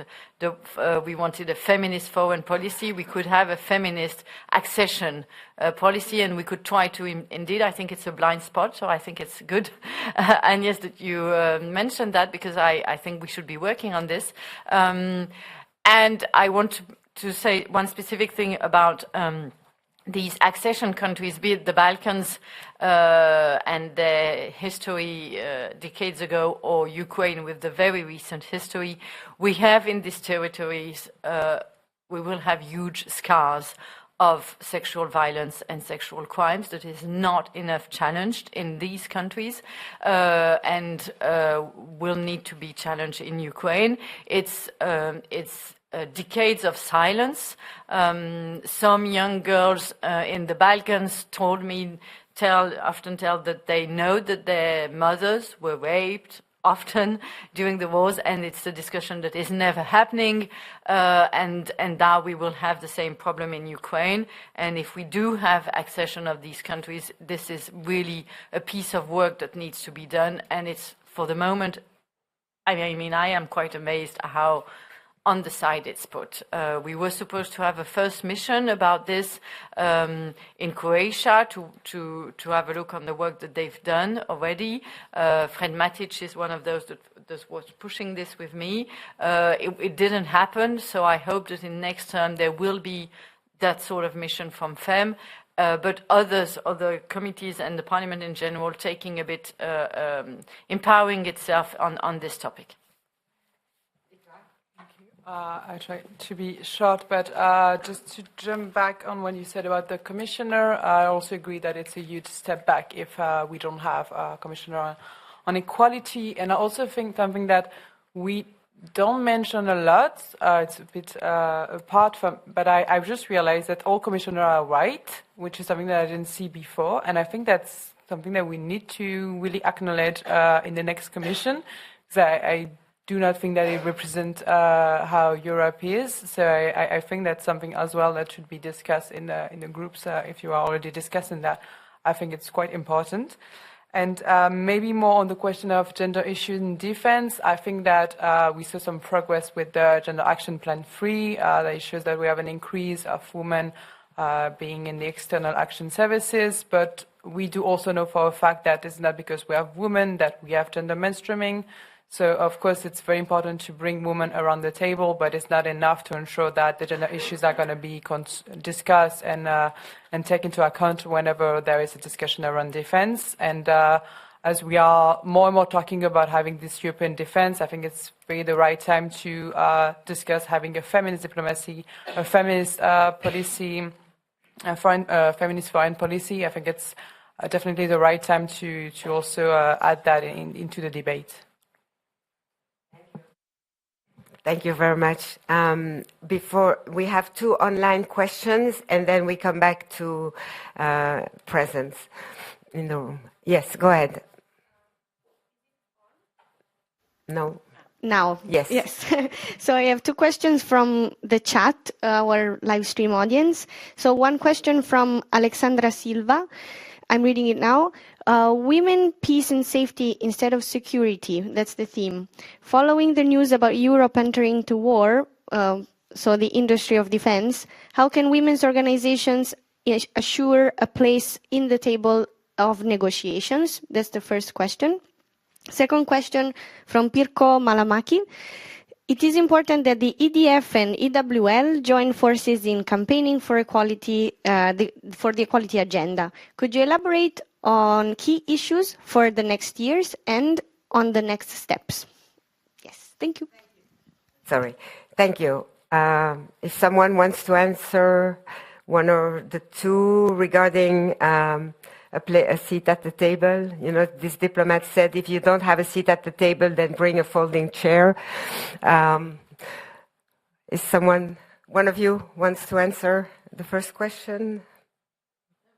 I mean, it's a very good idea and good remark, and but it's so now it needs to be promoted, and we need to have people talking about it. So it's good to implement the seed, but I don't see how else enforcing than by putting pressure and already starting asking for it, because I don't think for the moment it has been envisaged at all. So the idea that we should have women organization around the table, it's a good idea, and we should push it. Thank you. Did you? I think based on the discussion that we've had as well on this, it's clear that if in the formation of a new commission there is a portfolio really specifically focused on security, who would be likely to be leading that? So probably somebody with a background in security, probably more likely to be a man, I suppose. But it would be something for the Parliament to look at also. What kind of, who will be involved and who will be shaping that, and how will discussions happen? And I think I heard Mary say either this morning, Mary Collins from EWL, either this morning or on Friday, that you're thinking about doing a peace summit, Women's Peace Summit this year. I think for the women's movement to come up very strong and visible on the topic, to make sure that all the funding and political energy that will be dedicated to this is including feminist and equality perspectives. Thank you. Did you want to make a Vice President, Mark Angel, who joined us, would also like to add a comment on this? I think Please this was do. Thank you very much. This is a very interesting question. And if you remember what happened in Istanbul when Charles Michel and President von der Leyen went there, who took the seat? It was the men. And for the women in foreign politics, that's just, you can sit on the sofa next. That's very symbolic how this world functions. And it's your role as women's organization and our role as feminists to counter that. There is this famous resolution 1325, Women, Peace and Security. It will be 25 years old next year. It has been too much in the drawer. We have to take it up, give that resolution visibility. This is very important. I also hope that the next Secretary General of NATO will be a woman. We've never had a woman at the head of NATO. This is very important. And I was, in my former life as a member of National Parliament, very active in NATO Parliamentary Assembly. We used to have events for women and security. But then there was a lunch meeting or it was a breakfast meeting. The same when I came here, the first interparliamentary conference on security, there was a breakfast on women's. And I said, stop this. This issue needs to be on the program and not in a breakfast meeting or a lunch meeting. And this is what we have to ask for and to fight for, that this is taken seriously, this subject of women, peace and security. I think the situation in Gaza, if there will be more women having decisions there, more mothers being having more decisions, that we could have a different situation. So we have to really fight for more women in that, and we also have to fight for feminist foreign policy and European feminist foreign policy. And I hope that the next also representative for foreign affairs will be either a woman or a feminist. Sometimes, you know, we have women leaders like in Italy, but who are not feminists. So it's important that we have feminist people on this important post. Thank you very much. Thank you. Thank you for this strong feminist message that you shared. And yes, it's very important and related to the conflict in the Middle East. You have the Palestinian organization Women of the Sun with the Israeli organization Women Wage Peace, who issued a mother's call, and it's very strong and it should be heard. And they have been nominated for the Nobel Prize, so who knows. Mary, our Secretary General, also has a question. Just one specific question before you go and before you leave the Parliament and your mandate is over. Would it be possible to put the FAM committee into the regulation of the European Parliament? Because as you know, the FAM committee is an additional committee and not really seen to be a real committee, because members of Parliament can sign up to it even if they are members of other committees. So it has this kind of, how would I say, loose status, and we really would need to secure that. And would have to be, I think, in the regulations of the European Parliament as a standalone committee. So I'm asking you, before your mandate ends, and also you, if you could explore that so that it will not be lost, because that's one way of securing it. And then maybe, but this is for the next mandate, in the multi-annual financial framework, again in the regulations, to really put in gender budgeting. So it's part of the regulations, and it will be applicable throughout the whole of the MFF. So thank you. Thank you, Mary. Two important questions. Who would like to start? So the FEM committee, I mean, I don't want to be too sad, but already it's a fight to keep it. So, I mean, you really have to understand the dynamics in the parliament, and the dynamics are for rationality, less committees, strong, very big committees.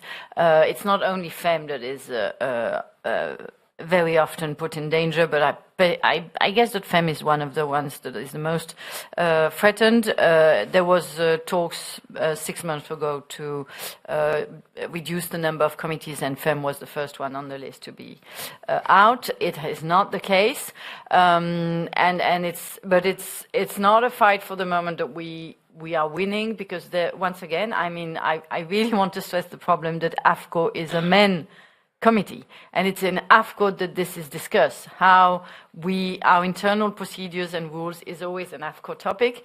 It's not only men in the committee, it's chair that are men, it's a men's world. AFCO and procedures and all of this is a very conservative men world with a lot of German conservative, for example.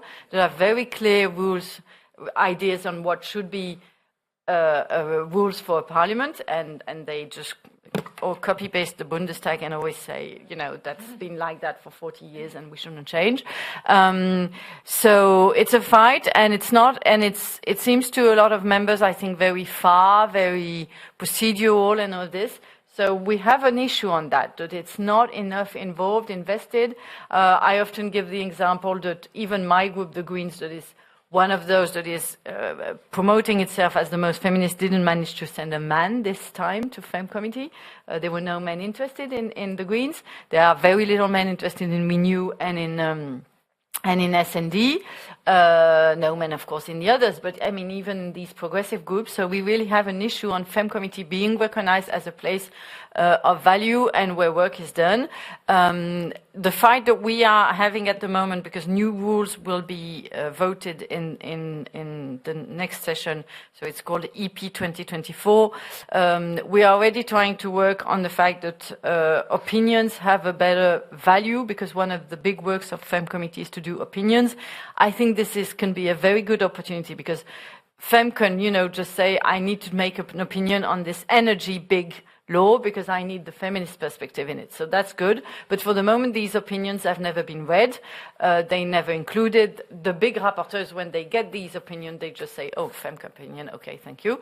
So we are working at the moment, at least the opinions getting a bit more valuable in legislation.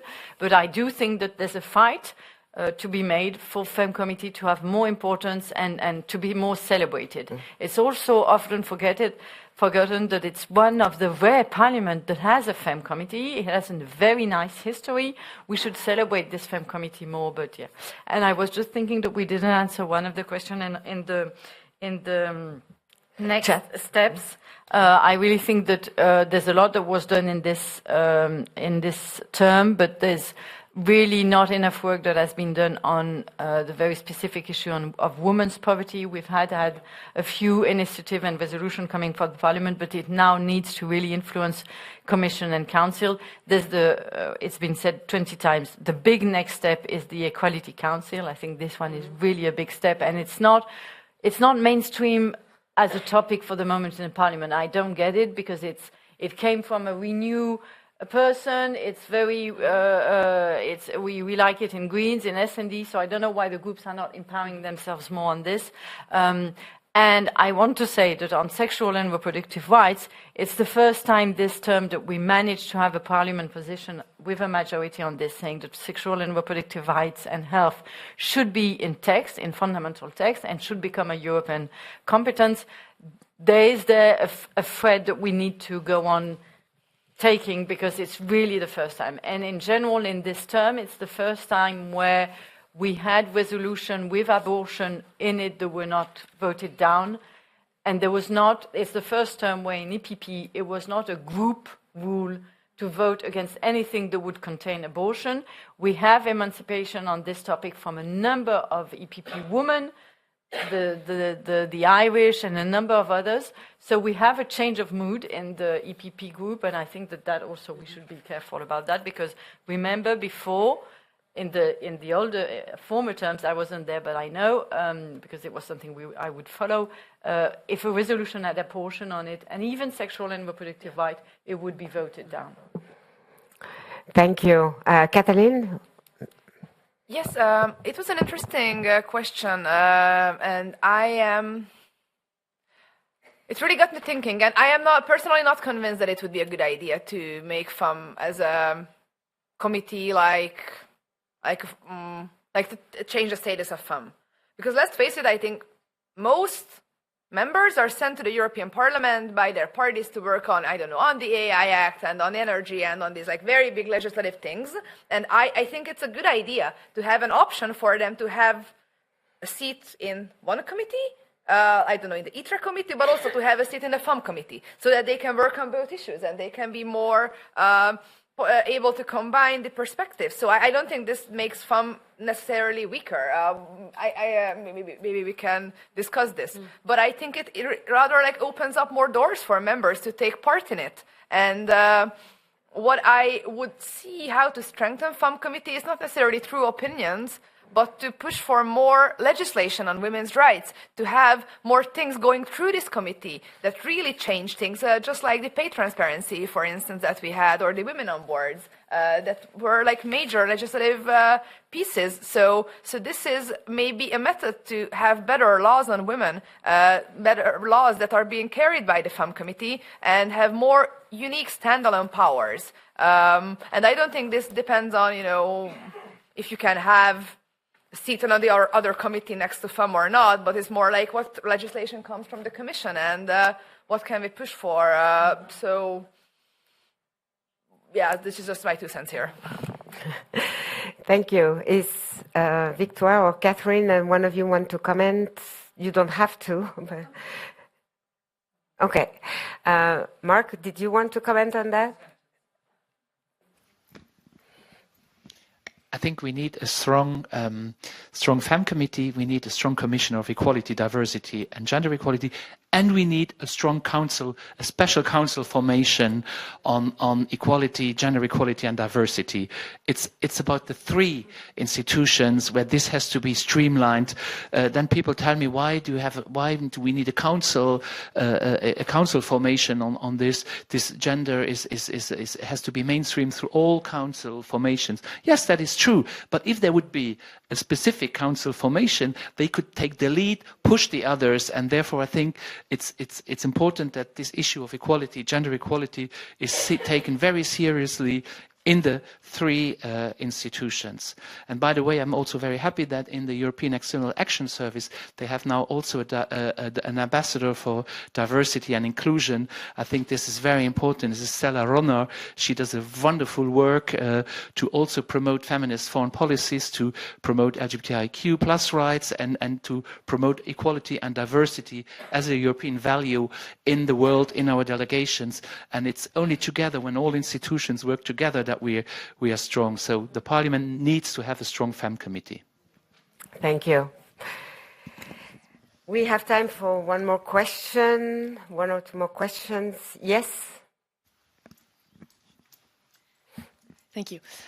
So my name is Joanna. I'm the co-president of Volt Belgium, the progressive pan-European party across Europe. And my question now is more, first my comment and then my question is really more targeted towards political parties, because I've been really enjoying all the discussions here, all the insights, and that we obviously need to vote for more feminist Europe in June. But where we really need to start as well is to have more feminist political parties. I think this is clearly what's missing. We do have some clearly openly feminist parties, more, let's say, on the green left side, but I would say, and I'm pointing at the progressive parties as well in the center, this is where we need as well stronger voices, and the importance of having feminist voices in parliaments, but then that also means on the lists and in political parties is what we need. I can tell from experience that women in general are, well, I think I'm not the only politician here, so I think we are all aware that women in politics in general are missing, but as well when you dare to speak up, and thank God people speak up about those issues, often those voices are a bit either crushed down or put aside, and they are still not part of the general consensus, even in progressive parties. And now my question to the panel here, maybe also happy to discuss that outside, is what can we do actually for those people who have those feminist voices? How can we support them? For example, how can we support them in the European elections besides voting for them? This is, I think, something really crucial that we need to change. We need to bring those voices into the political parties. And I would be very curious to have your insights on that. Thank you. Thank you. Interesting question. Is there one last one? Okay, so maybe a last roundabout from our panel. on this important question of more feminist, and how can we support them in very patriarchal party structures, because that's still the rule in many countries. Go ahead, Kathleen. So we've been working within the European Disability Forum on this question of people with disabilities, women, men with disabilities running and standing for election. And we also had from the panel there a moment ago the fact that none of the commissioners are people of colour. We have a lack of diversity in the leadership. And we also know that it's not so easy for people who are not well connected, well resourced, to be able to actually break through the barriers. So I think there's really a need for programs of mentorship and support to people from more diverse backgrounds to be able to pursue political careers and then be supported in doing it. Just extremely practically for women with disabilities, accessibility is really a problem. The availability of personal assistance, sign language interpretation, captioning, just the basic technical procedures of the parties, of the Parliament, and the European Parliament could have some leadership role here as well. But we see that it's not the case. So I do think there's a need for specific support programs, because even if you want to just vote for people from more diverse backgrounds, you won't find them on all the lists. Thank you. Kathleen, a last comment? Yes. Let me share a very interesting survey result. It's from Hungary.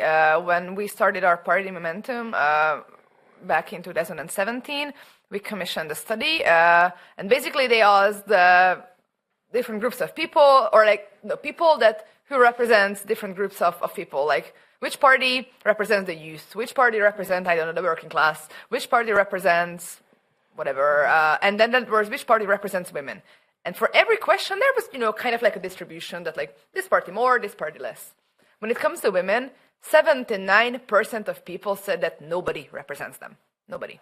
So that is a very strong driving force, I think, for every political party to realize that. And this really empowered me and us to have a very strong feminist, outspoken voice of our party, which is very difficult in the extremely patriarchal Hungary. And a lot of people would be like, oh, yeah, okay, maybe, let's take a different angle, or this is like, too much of a target. But we saw that there is a demand, there is a need from the voters. And so this is also something that maybe more parties should be realizing, that it is not only good for society, but it is also good for their politics, because people need to be heard and people also need to be represented. So your question is very, very good in a way that like we need to provide space and opportunity for authentic voices that can speak to people from their background. We need to run young people on the list. We need to run young women on the list, women from diverse backgrounds, women who are feminists. And we need, as Gwen said before, we actually need structures for that, quotas, not only to like empower people to run and then place it to the minus 72 place of the list and like, great, you are there, but really open the doors and inspire people to walk through. For instance, my party has like a women's leadership program where we work together with like also activists from within the party, but also from civil society. It's open. So if you are, considering going to politics, but you are not sure and you would want to do, it's like a 2-3 month training on the weekends, and there are trainings on different topics and also ideology, things, liberalism, feminism, but public speaking and networking. So we are trying to give them skills and also a network and a connection which can, drive them forward. So this is maybe something that I would really love to recommend for other parties, because we found so amazing talent that I am very often invited there to share my experiences. Like, oh my God, where have you been? Like, it's so good to meet you here. And like, yeah, so it's effort, but it's worth it for like so many different reasons. Thank you. A short answer, Ms.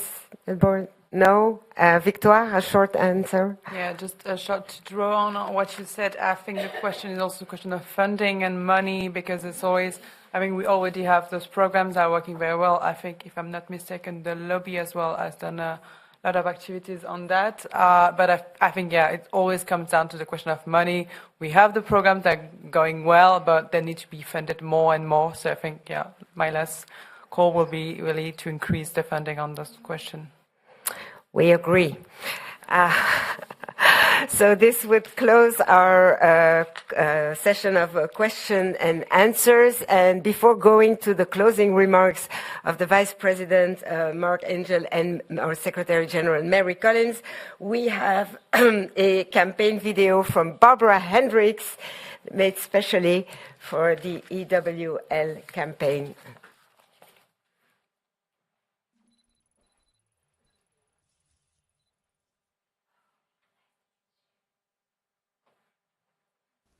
Today, Europe is at a crossroads. The EU elections are just around the corner. Each European can have a say in the future of Europe and ensure that the European project of peace, democracy, inclusion, equality, and solidarity lives on. There is no reaching this ideal without women's equal representation and participation, nor without safeguarding and improving women's rights and gender equality. Yet women's rights are not only a women's issue. Equality between women and men should be a concern for everyone and would be beneficial for European society as a whole, economically, socially, and politically.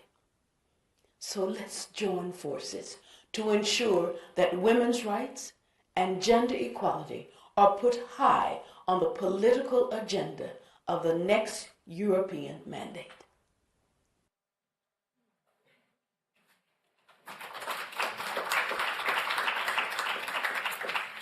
Wonderful, Barbara Hendricks.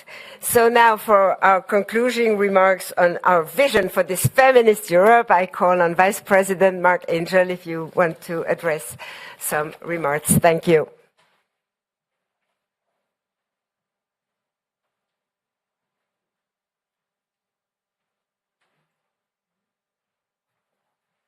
Thank you, dear President, dear friends. Thank you very much for inviting me. I would like to thank in the name of all progressive members of the European Parliament and feminist members of the European Parliament the good work you do. We need civil society, we need organizations like you, and we take on board in our legislation many of your recommendations, proposals for amendments, so you make our work much easier. So I would like to thank you, first of all, in the name of all the colleagues here present for this. You know, we are living in difficult times, and we also know that no crisis is gender neutral. And also the big challenges in front of us, the twin transitions, the climate transition and the digital transition, they're certainly not gender neutral. And we know that it's always women who are particularly affected by all these challenges which are lying ahead of us. So the work you are doing and the work we have to do together and we have to continue together is of utmost importance. We are now currently in the cost of living crisis, and I don't have to paint you a painting. You know what it means. Who again are the ones who are most effective? It is women, and therefore we have to continue. I'm also in the Parliament as Vice President responsible for ICT innovation, and I organized also a seminar on data feminism. Also this digital transition, we have to make sure that artificial intelligence will not be biased. We have to really pay attention that women are not the losers of this transition, but also, like men, that we all citizens are winners of this. And then I would like to conclude maybe with two personal experiences I had. I was shadow rapporteur of the Pay Transparency Directive, and I was rapporteur of the Equality Bodies Directive. First of all, when it came to the pay transparency, I was attacked by far-right colleagues and far-right movement. This is again zeitgeist, this stupid gender ideology, blah, blah, blah, you know all that. And then I took out the treaty and I said, equal pay for equal work between men and women is in the treaty since 1957. So this is about values, this is about human rights, this is not ideology. That was the first thing I had to really fight for and make sure that this is important. Secondly, I also realized that many want to be champion of equality, and especially gender equality. But when it has an economic cost, then there is some who are backtracking, because then companies have to invest. If you have to pay more to women, if you have to do pay reporting, then administrative burden. And there you saw again the business lobbies coming out and trying to block this. It's the same with the due diligence legislation now, where we are fighting to have more human rights to protect climate. The business lobbies come out and say, no, this is too much for our companies, we cannot do that. So that was a lesson I learned. Equality, yes, it has a cost, and we shouldn't shy away from that cost. And that was the message I would like to give you. I'm just coming back. I was late, so I apologize, because we had the group meeting, S&D group meeting, where we adopted our readapted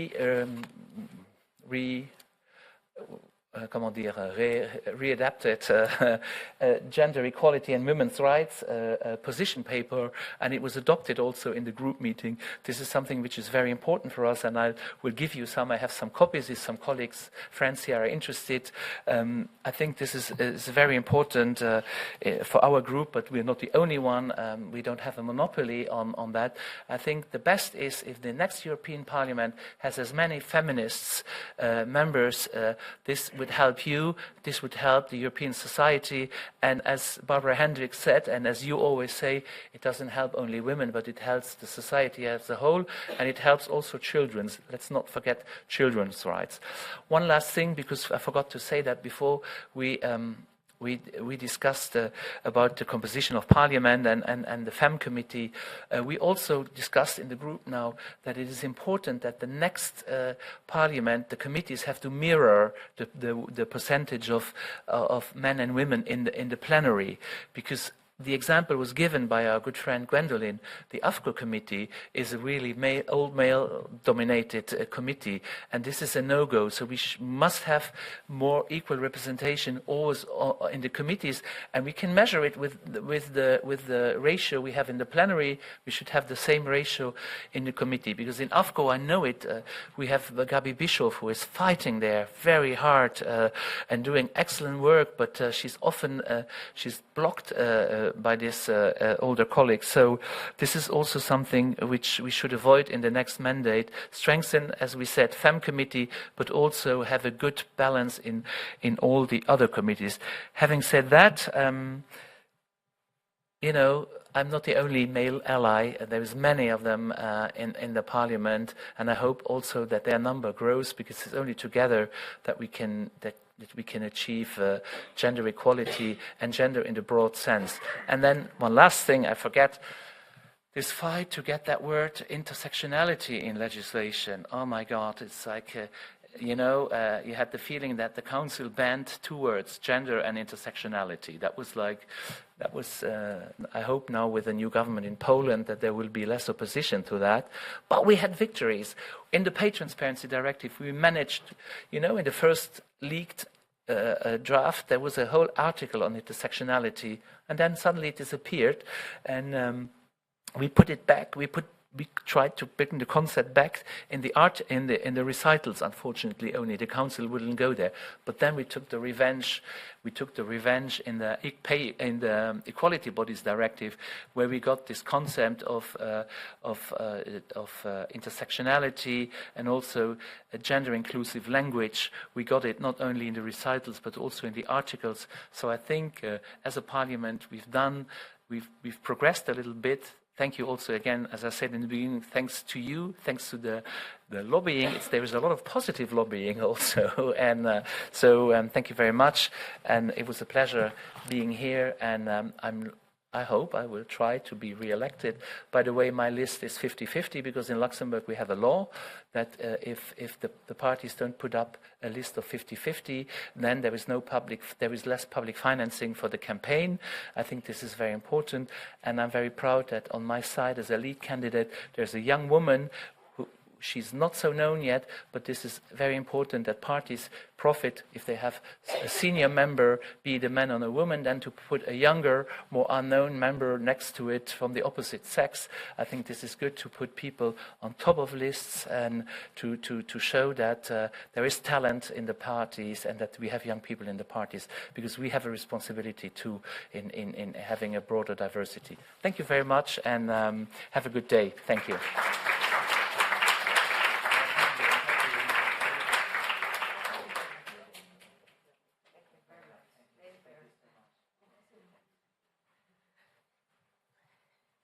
Thank you, Vice President Mark Angel, for being such a feminist fighter. And you are right, if there is equality, then all citizens are winners. And this is very important. So for the last closing remarks and thanking everyone, I call on Secretary General Mary Collins. So thank you so much for a really rich discussion. I found it absolutely incredible. I think there was a lot of things that were said.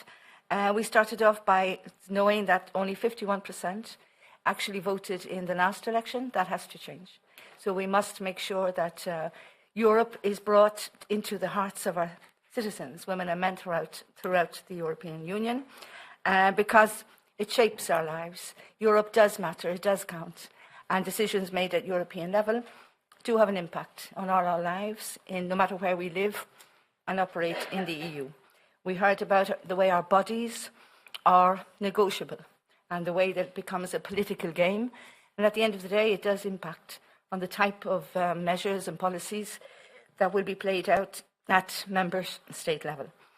We also heard that money is power at the end of the day, and that we need to have mechanisms to make sure that that money is distributed through gender budgeting mechanisms, but also through funding for civil society organizations, because we are being confronted today with different methods of funding, different types of civil society organizations in different countries, whether they're in the European Union, whether they're candidate countries, etc.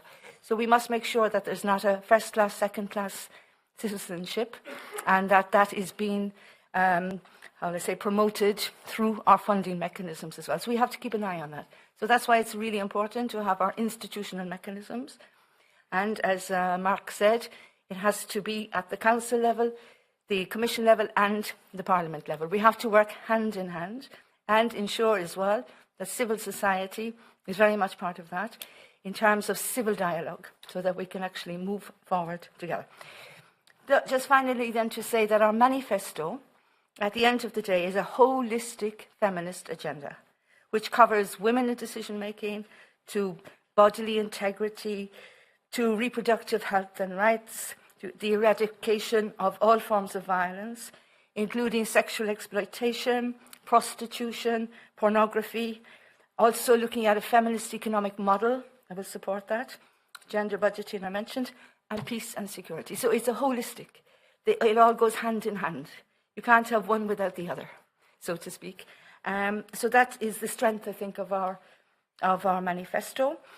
And then finally, I just want to talk about peace and security, because I think we are very concerned at the European Women's Lobby by the terrible distress of all our sisters in every single region of the world where there's conflict, tension, and war.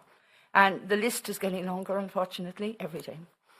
And for us, it is really the expression of patriarchy. So what we would hope to do this year, it's in our plans, is to organize a Women's Peace Summit, because women are left out of the equation. As you spoke about Resolution 1325, it's time that the words became actions. It's time that women are in the driving seat, and it's time that women started to be recognized as negotiators for moving forward.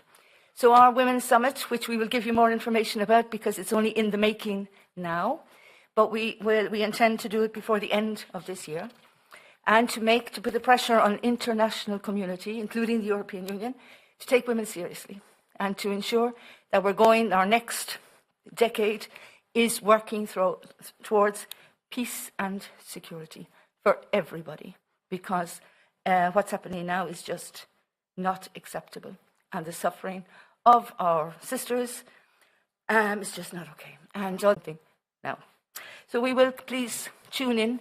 We will keep you up to date with that. So finally, just to say we still have some outstanding questions. The future enlargement, how do we have a feminist perspective on that? Future for the Equality Commissioner. I think the message is very loud and clear. We want one. It'll be a sign of going backwards if we don't have it. And then again, I want to really insist about the funding. It is absolutely essential. It's all of our money at the European Union, and it has to be distributed in a way that mirrors the values and the fundamental freedoms that we're all fighting for. So that's moving forward. That's where we want to be. So it's our duty now to make sure that every single person, woman and man in the European Union gets out there and votes, because Europe does matter. It does count. And it's up to us as well, progressive thinkers, to bring Europe closer to the lives of us all. We can only win together, and we can only make the world a better place for everybody. So thank you again for coming, and thank you for accepting our invitation, and a big thank you to my colleagues for organising this, and a big thank you to Viviane for chairing and for really making sure that everything went smoothly. So thank you, and bon appétit, and we'll be back. This is only the beginning. We will meet each other again very soon. Thank you.